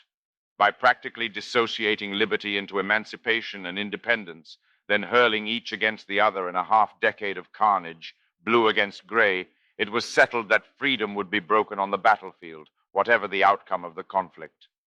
Union victory determined that the emancipatory sense of liberty would prevail, not only in America but throughout the world, and the eventual reign of the cathedral was assured. Nevertheless, the crushing of America's Second War of Secession made a mockery of the first. If the institution of slavery delegitimated a war of independence, what survived of 1776? The moral coherence of the Union cause required that the founders were reconceived as politically illegitimate white patriarchal slave owners, and American history combusted in progressive education and the culture wars. If independence is the ideology of slaveholders, emancipation requires the programmatic destruction of independence. Within a cross-coded history, the realization of freedom is indistinguishable from its abolition. Part 4, F. Approaching the Bionic Horizon. It's time to bring this long digression to a conclusion by reaching out impatiently towards the end. The basic theme has been mind control, or thought suppression, as demonstrated by the media academic complex that dominates contemporary Western societies and which Mencius Moldbug names the cathedral. When things are squashed, they rarely disappear. Instead, they are displaced, fleeing into sheltering shadows and sometimes turning into monsters. Today, as the suppressive orthodoxy of the cathedral comes unstrung in various ways and numerous senses, a time of monsters is approaching. The central dogma of the cathedral has been formalized as the standard social scientific model, SSSM, or blank slate theory. It is the belief, completed in its essentials by the anthropology of Franz Boas, that every legitimate question about mankind is restricted to the sphere of culture. Nature permits that man is, but never determines what man is. Questions directed towards natural characteristics and variations between humans are themselves properly understood as cultural peculiarities, or even pathologies. Failures of nurture are the only thing we are allowed to see. Because the cathedral has a consistent ideological orientation and sifts its enemies accordingly, comparatively detached scientific appraisal of the SSSM easily veers into raw antagonism. As Simon Blackburn remarks in a thoughtful review of Steven Pinker's The Blank Slate, the dichotomy between nature and nurture rapidly acquires political and emotional implications. To put it crudely, the right likes genes and the left likes culture. At the limit of reciprocal loathing, hereditarian determinism confronts social constructivism, with each committed to a radically pared-back model of causality. Either nature expresses itself as culture, or culture expresses itself in its images, constructions of nature. Both of these positions are trapped at opposite sides of an incomplete circuit, structurally blinded to the culture of practical naturalism, which is to say, the techno-scientific and industrial manipulation of the world. Acquiring knowledge and using tools is a single dynamic circuit, producing technoscience as an integral system without real divisibility into theoretical and practical aspects. Science develops in loops through experimental technique and the production of ever more sophisticated instrumentation, whilst embedded within a broader industrial process. Its advance is the improvement of a machine. This intrinsically technological character of modern science demonstrates the efficiency of culture as a complex natural force. It neither expresses a pre-existing natural circumstance, nor does it merely construct social representations. Instead, nature and culture compose a dynamic circuit at the edge of nature, where fate is decided. According to the self-reinforcing presupposition of modernization, to be understood is to be modifiable. It is to be expected, therefore, that biology and medicine co-evolve. The same historical dynamic that comprehensively subverts the SSM through inundating waves of scientific discovery simultaneously volatilizes human biological identity through biotechnology. There is no essential difference between learning what we really are and redefining ourselves as technological contingencies or technoplastic beings susceptible to precise, scientifically informed transformations. Humanity becomes intelligible as it is subsumed into the technosphere, where information processing of the genome, for instance, brings reading and editing into perfect coincidence. To describe this circuit as it consumes the human species is to define our bionic horizon, the threshold of conclusive nature-culture fusion at which a population becomes indistinguishable from its technology. This is neither hereditarian determinism nor social constructivism, but it is what both would have referred to had they indicated anything real. It is a syndrome vividly anticipated by Octavia Butler, whose Xenogenesis trilogy is devoted to the examination of a population beyond the bionic horizon. Her wonkily gene traders have no identity separable from the biotechnological program that they perpetually implement upon themselves as they commercially acquire, industrially produce, and sexually reproduce their population within a single integral process. Between what the Wankali are and the way they live or behave, there is no firm difference. Because they make themselves, their nature is their culture, and of course reciprocally. What they are is exactly what they do. Religious traditionalists of the Western orthosphere are right to identify the looming bionic horizon with a negative theological event. Techno-scientific auto-production specifically supplants the fixed and sacralized essence of man as a created being, amidst the greatest upheaval in the natural order since the emergence of eukaryotic life 500 million years ago. It is not merely an evolutionary event, but the threshold of a new evolutionary phase. John H. Campbell heralds the emergence of Homo autocatalyticus, whilst arguing, in point of fact, it is hard to imagine how a system of inheritance could be more ideal for engineering than ours is. John H. Campbell, a prophet of monstrosity, and the perfect excuse for a monster, quote, "Biologists suspect that new forms evolve rapidly from very tiny outgroups of individuals, perhaps even a single fertilized female mare, 1942, at the fringe of an existing species.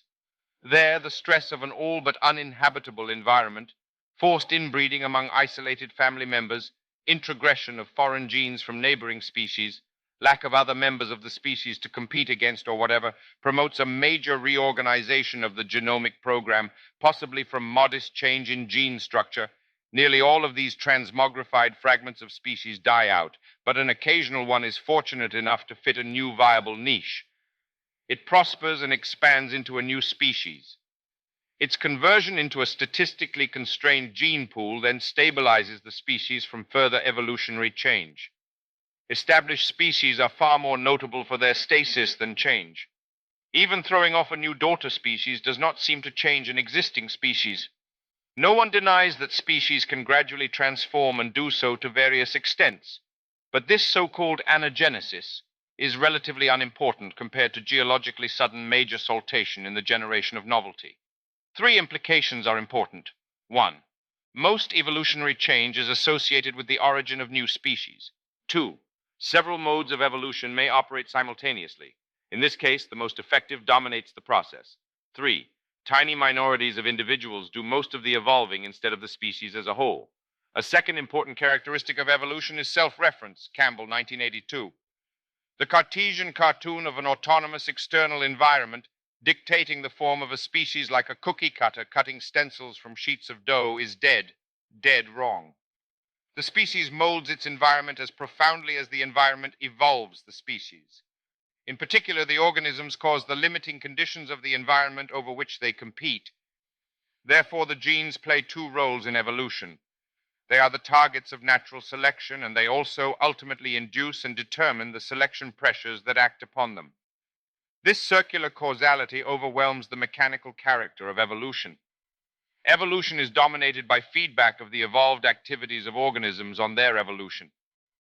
The third seminal realization is that evolution extends past the change in organisms as products of evolution to change in the process itself. Evolution evolves. Jansch, 1976, Balch, 1989, Dawkins, 1989, Campbell, 1993. Evolutionists know this fact but have never accorded the fact the importance that it deserves because it is incommensurate with Darwinism.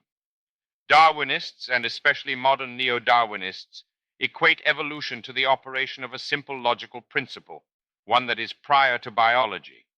Evolution is merely the Darwinian principle of natural selection in action, and this is what the science of evolution is about. Since principles cannot change with time or circumstances, evolution must be fundamentally static. Of course, biological evolution is not like this at all. It is an actual complex process, not a principle. The way that it takes place can and indisputably does change with time. This is of utmost importance because the process of evolution advances as it proceeds. Campbell, 1986. Pre-living matter in the Earth's primordial soup was able to evolve only by sub-Darwinian chemical mechanisms. Once these puny processes created gene molecules with information for their self-replication, then evolution was able to engage natural selection. Evolution then wrapped the self-replicating genomes within self-replicating organisms to control the way that life would respond to the winds of selection from the environment. Later, by creating multicellular organisms, evolution gained access to morphological change as an alternative to slower and less versatile biochemical evolution. Changes in the instructions in developmental programs replaced changes in enzyme catalysts. Nervous systems opened the way for still faster and more potent behavioral, social, and cultural evolution. Finally, these higher modes produced the prerequisite organization for rational, purposeful evolution, guided and propelled by goal-directed minds. Each of these steps represented a new emergent level of evolutionary capability. Thus, there are two distinct but interwoven evolutionary processes. I call them adaptive evolution and generative evolution. The former is familiar Darwinian modification of organisms to enhance their survival and reproductive success. Generative evolution is entirely different. It is the change in a process instead of structure. Moreover, that process is ontological. Evolution literally means to unfold, and what is unfolding is the capacity to evolve. Higher animals have become increasingly adept at evolving. In contrast, they are not the least bit fitter than their ancestors or the lowest form of microbe. Every species today has had exactly the same track record of survival. On average, every higher organism alive today still will leave only 2 offspring, as was the case 100 million years ago, and modern species are as likely to go extinct as were those in the past. Species cannot become fitter and fitter because reproductive success is not a cumulative parameter. For racial nationalists concerned that their grandchildren should look like them, Campbell is the abyss. Miscegenation doesn't get close to the issue. Think face tentacles. Campbell is also a secessionist, although entirely undistracted by the concerns of identity politics, racial purity, or traditional cognitive elitism, eugenics. Approaching the bionic horizon, secessionism takes on an altogether wilder and more monstrous bearing towards speciation. The folks at Evolution capture the scenario well. Reasoning that the majority of humankind will not voluntarily accept qualitative population management policies, Campbell points out that any attempt to raise the IQ of the whole human race would be tediously slow. He further points out that the general thrust of early eugenics was not so much species improvement as the prevention of decline. Campbell's eugenics, therefore, advocates the abandonment of Homo sapiens as a relic or living fossil and the application of genetic technologies to intrude upon the genome probably writing novel genes from scratch using a DNA synthesizer. Such eugenics would be practiced by elite groups, whose achievements would so quickly and radically outdistance the usual tempo of evolution that within 10 generations, the new groups will have advanced beyond our current form to the same degree that we transcend apes. When seen from the bionic horizon, whatever emerges from the dialectics of racial terror remains trapped in trivialities. It's time to move on.